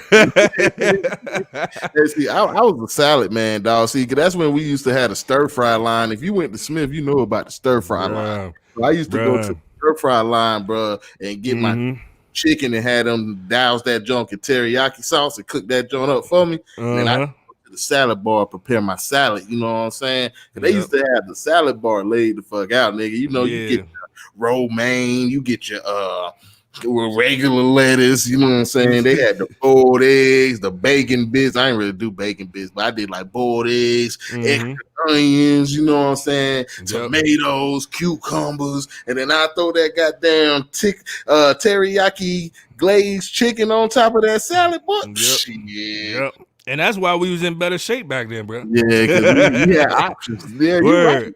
Yeah, I miss the calf though. I miss being able to have food already there for me every day. You ain't got to cook nothing. You ain't got to worry about what you gonna eat. You know what I'm saying? Like even if the calf, like the main line wasn't hitting, you know what I'm saying? You knew you can at least get some stir fry and a salad or a burger or a wrap. Or a wrap. And the sandwich line used to hit too. Yeah, you know what I'm saying? And then, hey, for real, because motherfuckers used to go to different stations, put a whole meal together. Motherfuckers go over to the stir fry line. Get the macaroni from the main line. Word. Go ahead and have Miss Shirley, give me a single because I'm already getting a lot of shit. Word. And I'm gonna order the stir fry real quick. Word. You know what I'm saying? You be like, hey, I just want some chicken. Can you just put some chicken and some teriyaki on there? And then you take that plate over to the sandwich line, and like, can you put this in a wrap for me? Hey, bro. Hey, motherfuckers. Hey, we put together a whole meal, bro, from like 4 different stations, bro. Because all they had over that joint was ham and turkey. I don't want no damn ham and turkey, bro. What cut up chicken and shit that was over there at the stir fry line. It got me fucked up. You could make fajitas, you know what I'm saying? They had the good beef and shit, bro. Like legit ass beef that you would put in a damn beef wrap. You know what I'm saying? Or a beef burrito or something. But we used to be eating. We said like kings in college. Word. And now we eat like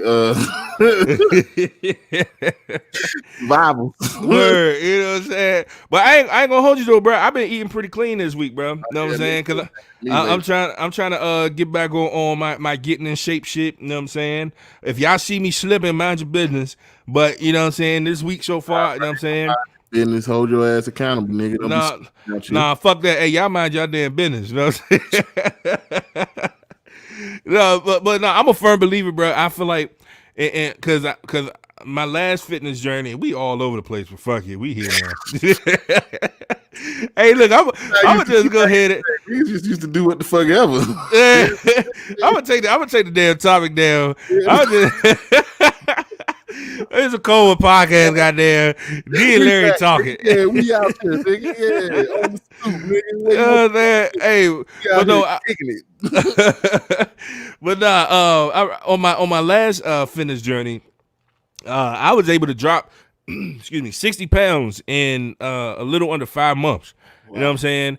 And I'm a firm believer that, in order to really get in shape and get healthy and change your lifestyle and stuff like that, you have to want to do it. You know what I'm saying? For me, like the crazy thing is, like, words of affirmation are very important to me, but when it comes to actually, getting in shape and stuff, the only thing that's going to motivate me is me. You know what I'm saying? It's nice to hear people saying, yo, I see you. I see your progress, this, that, and the third. But I mean, it really doesn't do much for me outside of, like that's not what's going to get me motivated. Or if somebody say, hey, D, come on, man, you need to work out. Like that really, like, it's either I want to do it for myself or I don't. You know what I'm saying? And then like when I felt, because it was people motivating me and I still fell off. You know what I'm saying? So it's really like, I feel like that journey for me specifically, you know what I'm saying? I just don't like too much outside commentary. You know what I'm saying? Like if I'm gonna do it, I'm gonna do it. If I'm not, I'm not. You know what I'm saying? Because no matter how much people shit talk or whatever, if I fall off, the shit talking only gonna make me be like, hey, fuck y'all. I still look good and women still like me. You know what I'm saying? This go round, you know, I'm definitely trying to stick to it. I got my brother with me too, because he done developed a little beer gut. You know what I'm saying? So he done got him a personal trainer, and we've been making like fucking sauteed chicken and shit. And I had a fucking pack of wings in the fridge. I planned on frying them bitches back before I decided to get healthy. So I was like, so I had to just like sear the fucking chicken and shit in the damn pan. You know what I'm saying? A little olive oil and garlic and shit. But you know, been eating clean, drinking mad water and shit. And then still enjoying the cold one every now and then, because you know you gotta have balance. You know what I'm saying? But you know, I'm a little bit different when it comes to that, because things like that actually motivate me to do it a little bit better and make sure I stay on it. So me, I'm about accountability, right? So I have to get rid of the loopholes in my own life. You know what I'm saying? Because everybody has things that they do to where, you know, they can set themselves up to procrastinate. So when I started to work out before, you know what I'm saying? And I've been working out for real. And I got, you know, I'm recording the footage and stuff just so I can help to stay accountable. And I've been eating good as well. You know what I'm saying? So, like before I would, you know, if I know, because I try to set myself up. Me and TE been working out a lot since COVID, you know what I'm saying, started. And, you know, if it was a day where I didn't feel like going, or I feel like I need to get a little bit more sleep, you know what I'm saying, I knew he would probably call me, so I would, you know, miss the call, or, you know, go back to sleep, pretend like I don't hear the shit. You know, find the loopholes for me to get out of the shit, because, you know, once when the time is over, it's over. You know what I'm saying? And then, you know, there's no accountability there. But I try to get rid of those loopholes so I don't go to the excuse making.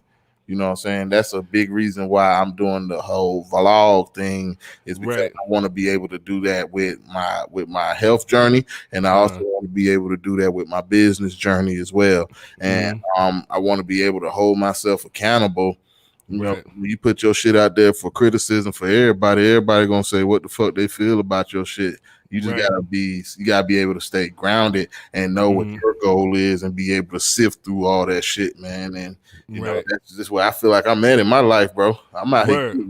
You know what I'm saying? That's real. Hey, that's real. But that's, so what you just said is exactly what I mean. Because, you know what I'm saying, even though TE was trying to hold you accountable, if you ain't want to do the shit, you ain't do it. You know what I'm saying? So but that ultimately, don't mean there shouldn't be no type of motivation, or people at least attempting to. You know, I mean, no, I get that, and that's why I said for me, you know what I'm saying? Like for me, it's not that effective, because like I can have all the motivation in the world. I can have people. I guess more so for me, it's more so when people talk shit. You know what I'm saying? Because within the black community, you know what I'm saying, a lot of people just have the habit, and I've even done it to some of my friends before, and I feel bad for it now that I done, you know what I'm saying, let myself go, you know what I'm saying. But I remember like back when we were still at Smith, you know what I'm saying, in the band, and you know what I'm saying, some of the alumni come back around, you know what I'm saying, we looking like, damn, bro, you used to be drum major, you done got big as hell, you know what I'm saying, we talking shit, you know what I'm saying, and now I saw a picture of me from Smith, dog, and I was like, damn. Word. You know what I'm saying? Bro, you know what I'm saying? And it's just crazy, because like even though, and it's crazy, like I used to feel like I was big as hell back then. Yeah. You know what I'm saying? And like I'm looking at it now. Yeah, I'm looking at these pictures now. I was like, if that's big, I'm trying to be that kind of big. You know what I'm saying? Because we used to be out that bitch working, but we be running around campus in the morning, marching, you know what I'm saying? All types of shit, like staying in shape. And so always active. I used to play football, and then you know, football didn't work out for me there. I joined the band, so I was always active. Yeah, you know, like the whole time. I was bigger than what I was, but I just saw some pictures. Man, shit. Hey, I'm about to get that. I'm about to get that college body back. Word. You know what I'm saying? Like I'm trying to get better than college. You know what I'm saying? But yeah, but yeah, like for me, it's just like I just get annoyed more so than motivated. Like when somebody like mentioned like, damn, bro, you done got big, you know what I'm saying? You done put on some weight. Like for me, it's like, motherfucker, I know. Like I trust me, I know. You know what I'm saying? But like it is at the end of the day, I'm not gonna start getting right until I hit a point where I'm like, okay, enough is enough. I'm tired. I want to get right. You know what I'm saying? And that's the point where I'm at now. And so like I'm trying to goddamn just push through that shit now while I got that motivation again. But I think the issue is because before I had reached that point before, and I had dropped 60 pounds in less than 5 months. But then what happened was I didn't have a healthy way of dealing with stress in my mental health, and so I would run into roadblocks because of like my circumstances in life, you know what I'm saying, and the shit that I had going on and things I was facing and dealing with. And I'm sorry, I know this wasn't the topic, but you know we here now. But I think that's a good transition though, because I think yeah, that's another thing that college doesn't really prepare you for, the right, real world and how to handle, because right, you go from college to either going back with your parents or mm-hmm. trying to figure it out. And if you go that figuring it out route, it's going to be a bumpy ride, because college didn't Right, prepare you for that. You know what I'm right, saying? And right, I think all of us went through that, man. All of us. yeah. Yeah, and but yeah, I at the time I just and don't get me wrong, it's still an everyday journey for me. I'm still Yeah. trying to find healthy ways to Right. decompress and deal with stress and shit like that. I still have my moments, you know what I'm saying, where I get flustered, you know what I'm saying, Right. and upset and and I shut down, like it's still a work in progress, but that was one of the things that I had not yet figured out. And so even though I had made it so far and I had so much motivation and drive, I fucking ran a 5K. You know what I'm saying? By my damn self. Like nobody there cheering me on, nobody running with me. I got my ass up at like 5 a.m, drove uptown. It was cold as fuck out that bitch, and I ran a 5K by myself, bro. Never imagined myself ever running a 5K a day in my life. And I did that shit. You know what I'm saying? Like I was in that shit, but literally all that progress is gone. You know what I'm saying? Because I hit a roadblock in life. You know what I'm saying? Some shit happened, and I just wasn't at the point where I could mentally handle that and handle everything else and handle all my responsibilities and maintain that same level of motivation that I had to continue that journey.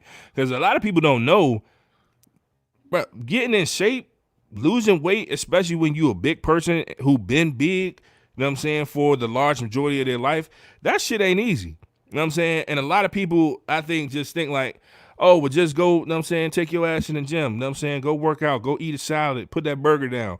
It's way easier said than done, you know what I'm saying? And then you got things like body dysmorphia, you know what I'm saying, where you don't see your progress, you know what I'm saying? Because even like this last journey that I had, and I still have it on my Instagram. If y'all go and look at my Instagram, it's right there. Bam said that. I still have all of my journey pictures on there. And I will post before and after pictures, you know what I'm saying, like my progress pictures. And I promise you, I look at them now and I could drastically see the progress. But when I was in it, but when I say I really didn't feel like I was losing weight. I felt like I was still big as hell. But then looking at it now, it's like the biggest fucking difference, bro. So it's just crazy. It looked like Nia want to get on here. I got a feeling she about to bring some good shit on here, so I'm gonna bring on Nia. Nia, what's happening? What's trending? Hey, I look super crazy, so don't mind me. Shut up. You look beautiful. Do you think? You are so sweet, but crazy. I really just wanted to just weigh in on the whole weight loss conversation, just because I've experienced the same thing. There was a point where I had lost almost 70 pounds. And what people don't tell you when you embark on a weight loss journey, because everybody around you is like, oh, well, just eat better. Just, like we minimize the whole journey, that like no one really prepares you for you to get your mind right. And it's a more mental thing than anything else. And if I was to give anybody any advice for losing weight, it would just be getting your getting your mind right, because it's just like, Hey, you see their face when she outside? yeah, you see. But I was like, I'm just gonna keep, you know what I'm saying? Yeah, no, Like, keep I'm going. adaptable and flexible, so I was just gonna keep going. No, keep going, keep going. I just wanted you to For feel real. special. But Mhm. but no one tells you to get your mind right. No one tells you to like really dig deep and face certain insecurities that you've never faced before, or like, because it's gonna come out. It's gonna come out because honestly, while I was losing weight, was the most insecure I've ever been in my entire life. And like dead ass insecure, because the thing is, it's like, well, especially as somebody who's been bigger their entire life, it's like, okay, well, this is what I've looked like for the past 20 something years, 30 something, whenever you start embarking on your journey, this is what I've looked like. So I've been socialized to feel this way. I'm comfortable right here. Now you start changing what you physically look like for the past 20 something years. You don't know what you look like. And then you have no point of reference. You don't have any of that. And then it's just like, well, damn, since I don't know what I look like, then you can fall into this trap of seeking external validation for people to tell you what you look like versus feeling okay with what, and then it's a constant thing. And then it's just like, I mean, it's a lot. It's really a lot. And I just really feel you, D, because during my weight loss journey, because losing weight in itself is a lot. Like, I really feel like it's just crazy, like when it's like people are losing weight and doing a million other things in their life at the same time, because it's a lot. Because for me, I was experiencing a whole bunch of like personal stuff or whatever, and I just said fuck it, because it was just like I didn't realize what I looks like, and like that I was actually making progress, because literally every single day I looked in the mirror, I saw the same person. So I was like, oh, this shit's not working, so fuck it. When it obviously was. And same as you, I still have all my progress pictures and everything else on my social media, because for me, I am my own motivation now at this point. And I feel like mentally I'm in such a better headspace to lose weight. But I just wanted to say that part. Like, no one tells you how much of a mental journey it is. Like, no one tells you like the things that you've repressed for so long. Because even though, don't get me wrong, you know what I mean, I am a confident individual, but it's like at the same time too, we live in a society where fat phobia and demeaning people because of their size is okay. So it's like, yeah, it doesn't quote unquote phase me like on the surface, but at the same time too, that stuff is still embedded in you from when you was 6, 7, 8, 9, 10. Nobody asked to be made fun of. But then we built this exterior, we built this confidence stemming from that, though. But you still have to deal with that, how it made you feel. But we try to pass it off like it didn't matter. And I know for me, I just had to face the facts. Like, damn, it did matter. Like, that shit did hurt my feelings. Like, I'm straight now, but the shit did hurt my feelings. You know what I mean? And I'm okay with that. And I love myself in spite of that, not in defense. You know what I mean? If that makes sense. Like, I love myself regardless, versus I'm saying I love myself to present as confidence as a defense mechanism. So y'all leave me alone. If all of that makes sense. So yeah. Yeah. No, that's real. Yeah, that's real, because you talk about, I think, the most important thing on any journey you're going to take in life, and that's your mindset. Because me, I've always been a confident person. I've always accepted the fact that I was a bigger person, big boned, if you will. And, black people love saying big bone. Yeah, big bone. You ain't fat, you just big bone. And I've always been, involved in some kind of athletics, though, so I always played football, always was on the band, always did shot put, like always was active. And then it's a difference when you don't have, that surrounding that you're used to where you can, do those things to stay active, or have that consistent motivation, and, have your mindset focused on a goal. So you're just doing it and not really realizing it's a task for you, so because you're enjoying doing whatever it is that you're doing that's keeping you, mentally and physically in shape. And then when you get, graduate or whatever happens, after college, or if you didn't go to college, whatever, you get to a point to where you're kind of by yourself a lot. Mm-hmm. And like you say, time just kind of fast forwards before you know it, you look at yourself and be like, dang, what happened and where did time go? Yeah. And that's something I've noticed like a long time ago. So I make it a thing to nurture my mindset. I listened to a lot of motivation in the morning.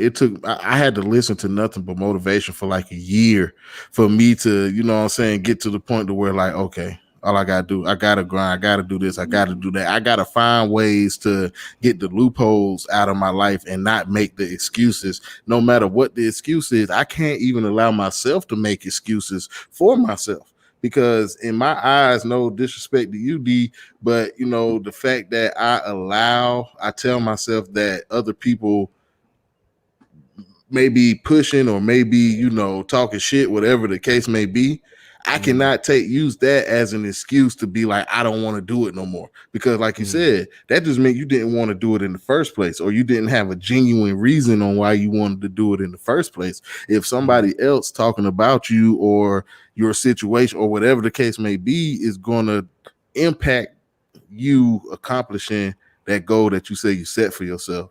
And it takes and to an extent, I see where you're going with it, but I also disagree with it at the same time, because so first let me clarify. So when people would talk shit, I'm referring to like when people talk shit about like if I fell off, you know what I'm saying, or if like, you know what I'm saying, it's my cheat day or some shit, somebody catch me eating a burger or some shit, you know what I'm saying, and they have something to say, like that shit more so it annoyed me. It didn't make me not want to keep going. I'm just saying like that didn't make me want to keep going. You know what I'm saying? Like it wasn't a motivator. It was just an annoying factor. Whether I wanted to keep going or not, like that was just, it was independent of whatever they had to say. It was just annoying for them to feel like they even had the right or the space, you know what I'm saying, to comment on what the fuck I got going on. You know what I'm saying? But then I also think within the black community, we just got to be mindful that what you say does have some type of impact on people. You know what I'm saying? And I feel like we have a bad habit of being comfortable minding other people's business. You know what I'm saying? It's like if I enter a room and you notice I gained some weight or some shit, why do you feel comfortable commenting on it? You know what I'm saying? Because the right motherfucker spaz on you. Right, exactly. You know what I'm saying? Why do we feel that comfortable speaking on somebody else's business? You know what I'm saying? I'm sure they realize it. I'm sure they see it. You know what I'm saying? They goddamn get out the shower naked every day and look in the mirror. I guarantee they see the shit. You know what I'm saying? So and some people say, "Oh, well, I'm saying it to try to motivate you. I'm saying it because I love you." If that's where your heart really is other ways to try to help that person to hit their goals. Yeah. It's about the approach. Yeah, you know what I'm saying? Like it's a whole nother approach.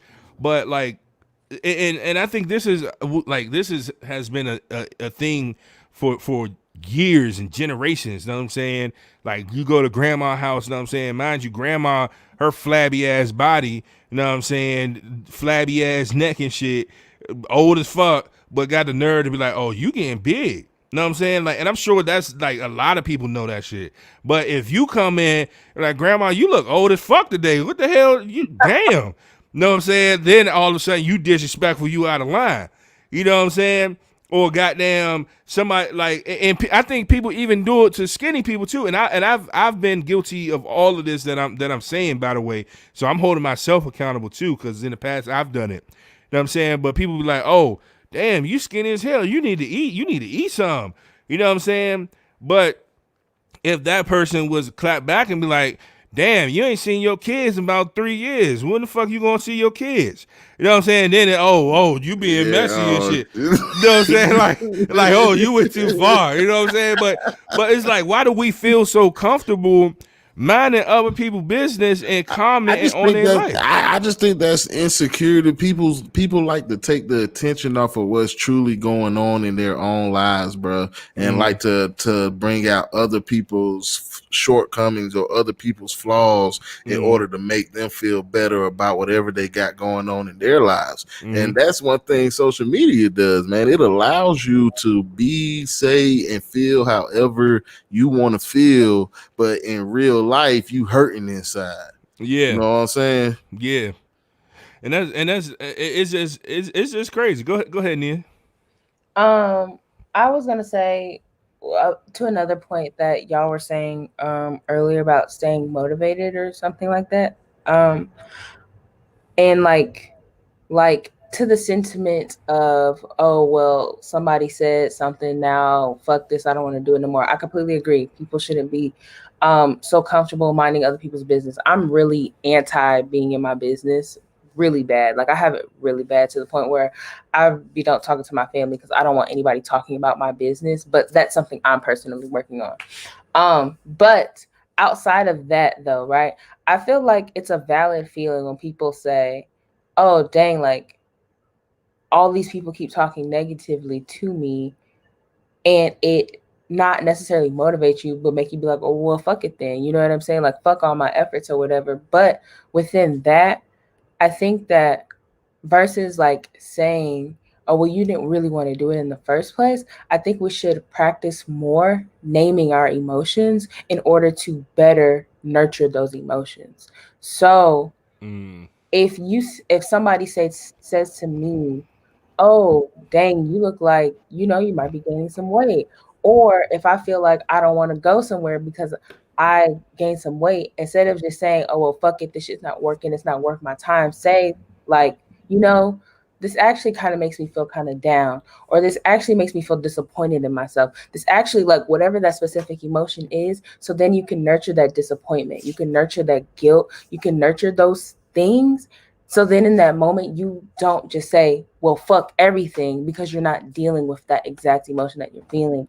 And I feel like we need to allow the space and normalize it in general, us articulating the actual emotions we feel. There's so many emotions outside of just being happy and angry. You know what I mean? And even like within being sad, there's different types of sadness. Like, are you feeling guilty? Are you feeling worthless?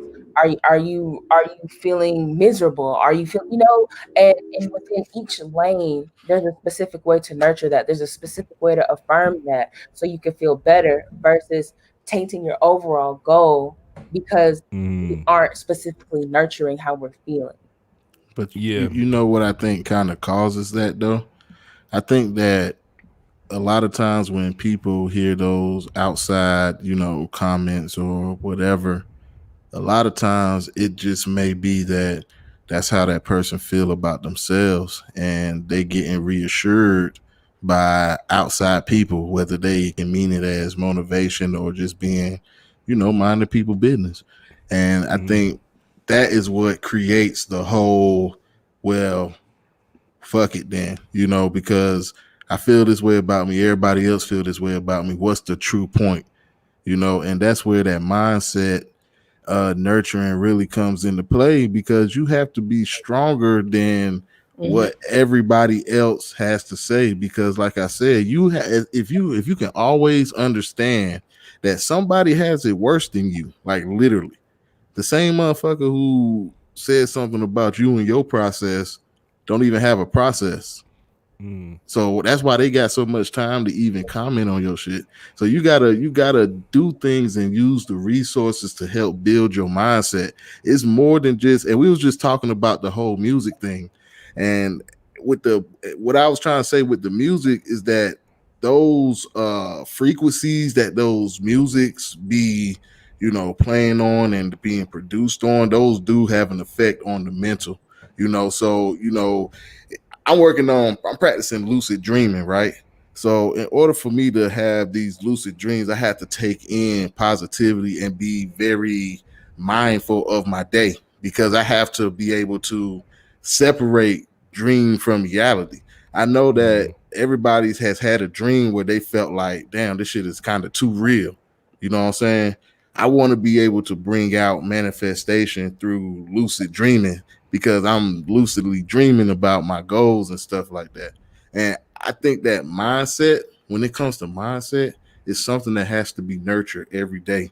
Because one day, if you're nurturing that every day, one day the things that other people say about you, it'll roll off like water because you don't feel that way about yourself because you did what? You accepted everything that was wrong with you and you were ready to move forward because you know that everybody else know. The only other thing to do is just change it, you know? Yeah. No, that's facts. No, because honestly, I feel like I've already because shit, I grew up in Southeast DC. You know what I'm saying? I done heard the hood. You know what I'm saying? Like when I was growing up, kids were cruel. You know what I'm saying? Like I done been called everything but a child of God. I done heard every joke. You know what I'm saying? Fat joke. You know what I'm saying? Poor joke. Black joke. Your mama joke. You know what I'm saying? Shit. Forehead jokes. Everything. You know what I'm saying? Like I done heard it all. So it's literally nothing that somebody can say that I haven't heard before. You know what I'm saying? Or that's like legit gonna like impact my life, you know what I'm saying, for like long term or some shit like that. But my thing is, I just get annoyed by bullshit, you know what I'm saying? And my tolerance for bullshit is very low, you know what I'm saying? And so I look at somebody that is commenting where they shouldn't be commenting, you know what I'm saying? Like on somebody that's not even bothering them. That's bullshit to me, and that type of shit like is the shit that I can't fuck with. You know what I'm saying? And again, I'm holding myself accountable because I know for a fact I've said shit like this to some of my homeboys. You know what I'm saying? And so if any of y'all watching, I sincerely apologize. You know what I'm saying? Because I know that I done said, "Hey, bro, hey, damn, you done got big." You know what I'm saying? Or damn, you look like you on that shit. You know what I'm saying? Losing all that weight. You know what I'm saying? Like. But like it's like that's just something within our culture that we like it needs to stop. You know what I'm saying? Like we need to stop being so comfortable with commenting on people because you never know. Like we should let words fall off our back and stuff like that. But I feel like some of us are more advanced in that journey of being able to do that than others, right. And so we do have to be mindful of the impact that your words can have on somebody who may not have gotten to that part, you know what I'm saying, who hasn't been able to start, the lucid dreaming and et cetera, et cetera. And I think it's free speech and everything because people always talk about, damn, you can't say shit no more. And yeah, we got free speech, but somebody once asked a question and it made sense.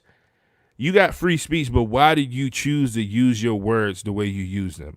You know what I'm saying? And I think that's just something that we should be mindful of. Like, yeah, you got free speech. You get to choose what you say, and you have the right to say whatever it is that you want to say. But if you're saying something that tears somebody down, that doesn't speak life into somebody, then why choose that? And then one more quick thing.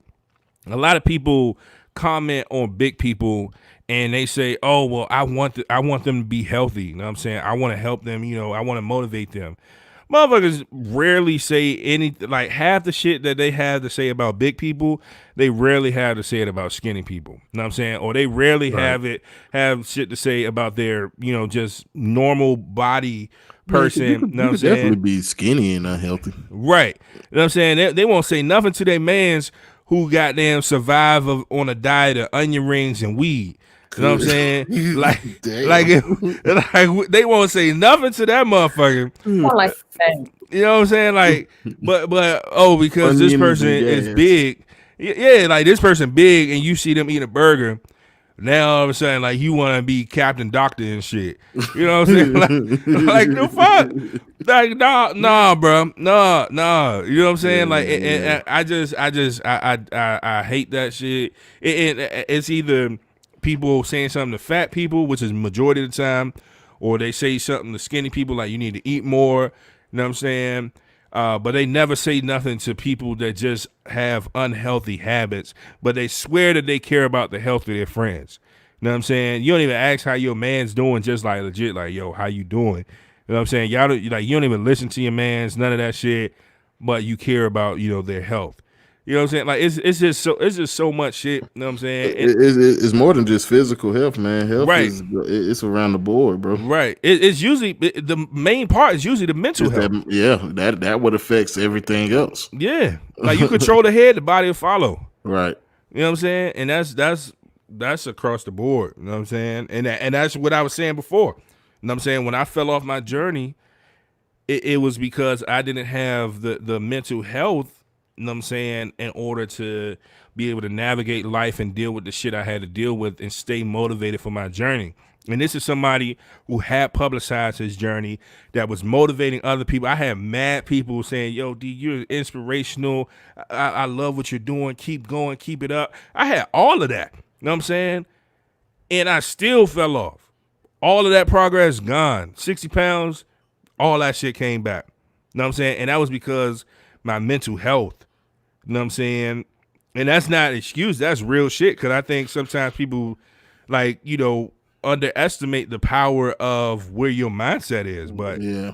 that shit was just real, bro. It ain't like I intentionally was like, I want to, you know what I'm saying, gain back, you know, all this weight. I want to undo all that work I just did for 5 months by my damn self. You know what I'm saying? It's real shit. That's real life. Yeah, and a lot of people, I mean, because sometimes people like to say excuses, you know what I'm saying? But some things is deeper than just an excuse.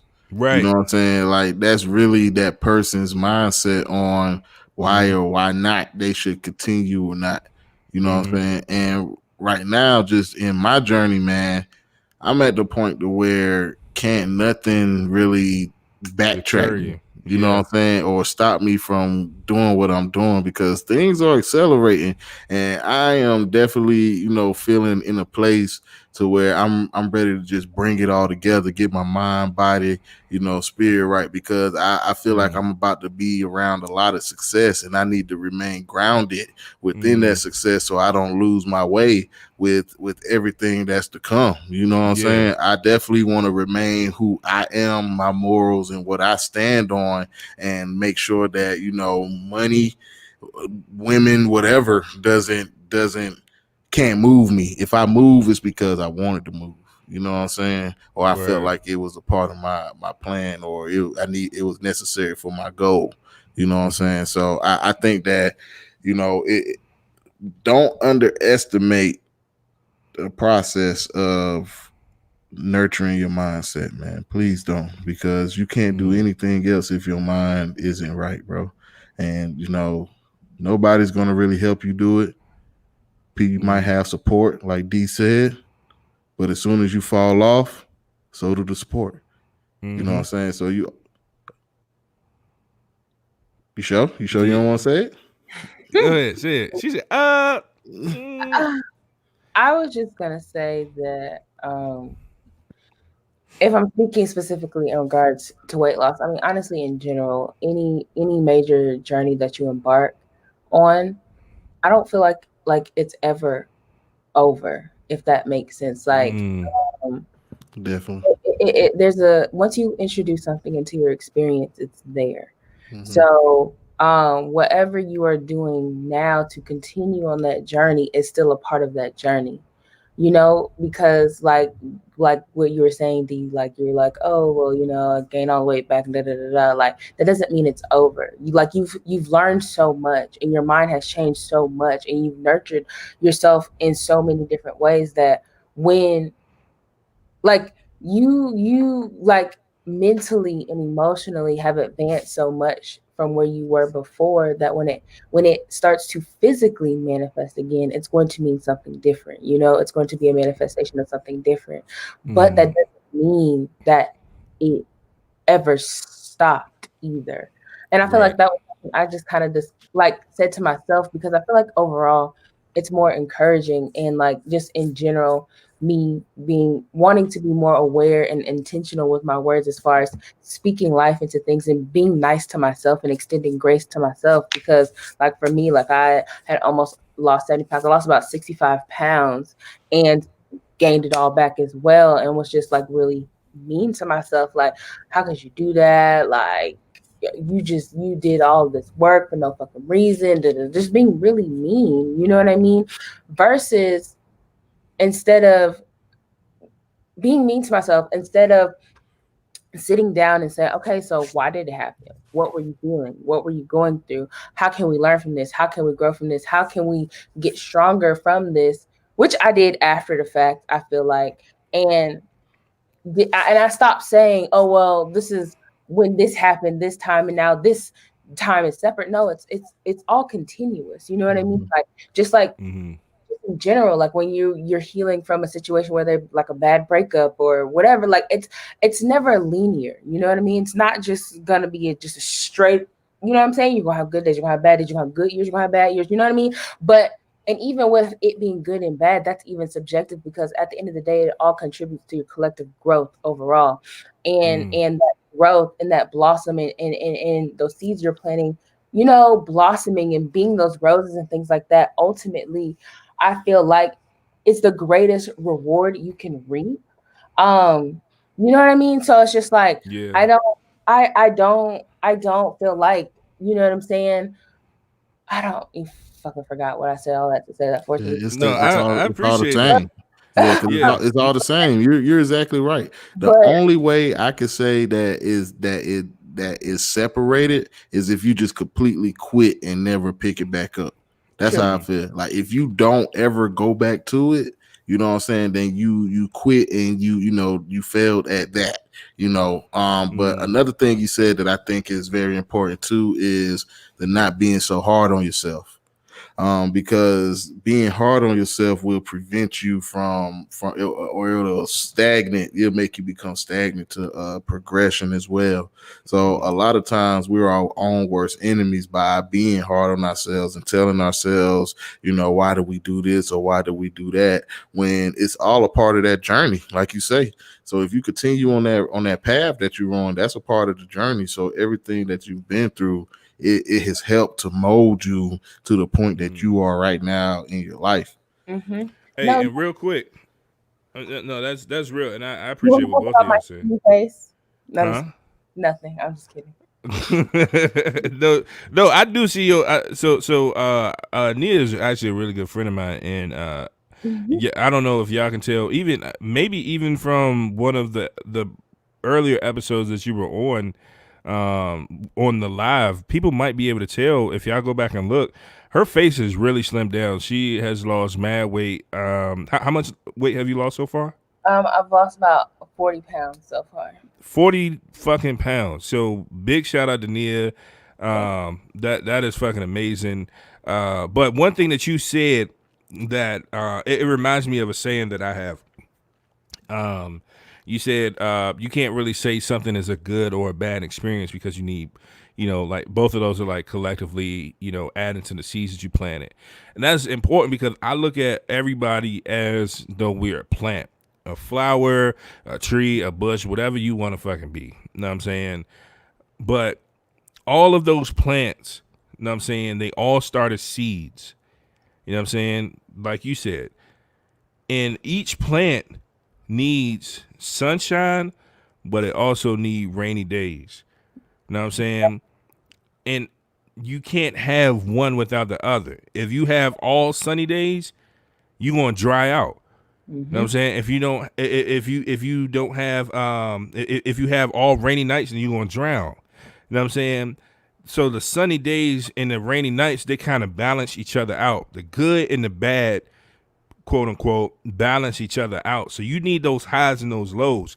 And that's why, like, you see some of these celebrities, you know what I'm saying, who have everything, have the perfect life, haven't made, be depressed because they it's like the perfect life. You know what I'm saying? It wasn't prepared, bro. Yeah. And so you need, that's why I'm glad that I come from, humble beginnings, because I'm able to, I guess, kind of appreciate just the simple things in life. You know what I'm saying? Like I could go outside and again, like Larry said, I grew up in the hood. You know what I'm saying? I grew up seeing fucking crack needles and pipes and shit on the ground. I don't think it's crack needles, but shit, I don't do drugs, but y'all know what I mean. Needles, Heron needles. Yeah, needles and pipes, and I'm saying on the ground, and use condoms in the middle of the street and shit, and you know what I'm saying, gunshots and all. Like that's what I grew up seeing. So now that I live in a quote unquote safe neighborhood, and I go outside and I just see the sunshine and the trees swaying in the wind and the blue skies and the clouds, I'm like, damn, this shit is fucking beautiful. And I hear kids, you know, just laughing and shit, and you know, kind of running around. You know what I'm saying? Like, I appreciate those moments versus if it was always like that, I probably wouldn't even look twice at it. You know, so I definitely agree with that. You know what I'm saying, as plants in this life, you know what I'm saying, it started out as seeds. You gonna need both of those, the good and the bad, to kind of balance each other out and ultimately add to your overall growth. So everybody out there that's tuned in, you know what I'm saying, we appreciate y'all. Make sure that y'all, you know, embrace the good and the bad. Don't look for it all to be perfect all the time. If you have a shitty day, you have a shitty week, just hey, roll with the punches. Take that shit, chalk it up to the game, bro. Yeah, that's life. Nothing's never going to be perfect. Nobody's ever going to be perfect. The only thing we can do is just try to make sure we're good people and strive to accomplish our goals, whatever that may be, man. And I encourage y'all to that. Feel free. Very quickly. Within that, though, right? Within the bad days or the bad moments or quote unquote bad things, right? It is also okay to name that something pissed you off, or that you feel sad, or that you feel frustrated or down or anything like that. Right. The only way that you are going to genuinely move past that and grow and learn from it and really let it roll off your back is if you name that, you nurture that, and then you truly move on versus suppressing it. Because a lot of people like to go on with this whole toxic positivity shit and be like, you know, well, it could have been worse. Okay, but this is what happened to me. Right. It made me feel this way. Let me nurture these emotions, and now I'm not tripping off it no more. So then if I do come into, you know, it comes into my experience again, I can get out of it faster. And each time I can get out of it faster because I know how to nurture myself and I know how to love on me. And then, you know, even taking it all the way left, in coming with union with somebody, I can teach you how to nurture me as well, you know, and we come out of it faster,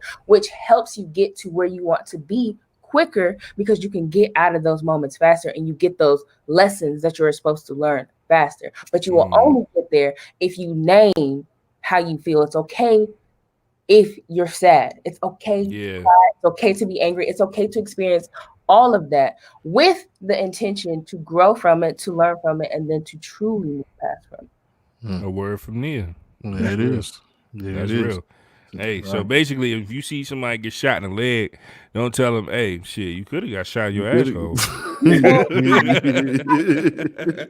Don't say no shit like that. Oh, that's crazy, man. But shit, man, I think that's a good note to wrap it up on, man. I think we had a good show. You know what I'm saying? Shout out to all the HBCUs that came through the holler and the PWIs, yeah, with the hole in the walls and the courtesy black area. Word. My PWI is majority black, but you know, I didn't come to that part of the conversation. Word. Okay. That's real. That's real. Well, it wasn't no courtesy. We made the culture at that school, but it's still a PWI though. Word. And I appreciate you not trying to claim it as an HBCU. That's real. I didn't go to an HBCU on purpose. But again, we're finished here. Well, that's another show. Yeah, I think we definitely gonna have to continue this conversation at some point because we kind of were all over the place. I think this was like a good episode to kind of start some of these conversations and then revisit a lot of this shit that we talked about. I think we'd probably talked about like maybe 3 different things. But nevertheless, great conversation, y'all. We appreciate each and everybody for tuning in. Make sure that y'all show us love. Like I said before, go back and look at our throwback, you know what I'm saying, episodes. Go check us out, because we had intros for y'all ass. We gonna go ahead and get the intro clips together, and we gonna start rocking out with the intro clips. Now we about to kill him. He done fucked up. Yeah, you know what I'm saying? So make sure y'all go back and check us out. You know what I'm saying? We got plenty of shit for y'all to look at on our channel. We got a book. Yeah, we've been doing the show before, doing the live thing. So check us out, a Code One Podcast on YouTube. All you gotta do is just search. Y'all see the logo right there. You know what I'm saying? Yeah. So that logo is going to pop up. If you tuned in on YouTube right now, which basically everybody that's watching, with the exception of somebody on Twitter, all of y'all are watching on YouTube. So just hit subscribe. Like, what the fuck are you waiting on? If you're not subscribed, you don't fuck with us. And therefore, we don't fuck with you. No, just let us know, nigga. Just let us know you don't fuck with us, because we don't fuck with you either, homie. You know what I'm saying? But please subscribe, and please, you know what I'm saying, share this with your friends, share it with your circle. If there's anything that we touched on today, you feel like somebody might need to hear, or, might start a good conversation between you and your friends, definitely, feel free. That's what we want to use this platform for, just to have these conversations while enjoying the cold one. So yeah, man, we still also working on breaking it down into clips, so y'all ain't got to go through the whole video. You know what I'm saying? We cover a lot, so we gonna be breaking things down so you can go to a certain part of the conversation, or share a certain part of the show that really resonated with that person, and hopefully that'll bring them back to the lives, man. And again, man, don't forget to like, comment, subscribe, share, man. Tell your sister, cousin, uncle, baby daddy Tracy about the show, because once y'all get to about 500 subscribers, man, we gonna be giving out that bag. Yeah, you know what I'm saying? So y'all get us there, man. We gonna be giving out that bag. See, a Cole would love to give shit away. So hey, fuck with us. And remember, man, we appreciate y'all, because y'all could have been anywhere in this world of virtualism, but y'all decided to spend y'all evening over here at a Cold One, man. And we always will be forever grateful and appreciated, man. So we'll check y'all out next week. You know what I'm saying? Tuesday, Thursday, 9 p.m. Eastern and until time. then, hey, man, y'all have a good weekend. Enjoy. Oh, yeah, I'm being the A too. So, you know what I'm saying? If anybody know where, you know what I'm saying, some a limited, you know what I'm saying, amount of, controlled, mask wearing people at, you know what I'm saying, and that shit, you fuck with me, I'm out here, you know what I'm saying. Until then, until next time, man, it's been your boy L Dottie. You already know it's your boy Big D, man. Hey, man, and we'd like to thank you for coming back to another episode of A Cold One. Yes, sir. Appreciate y'all, man. Cheers. Y'all be safe. I ain't got no more beer, but I'll show y'all again. Y'all be easy, man. Deuces.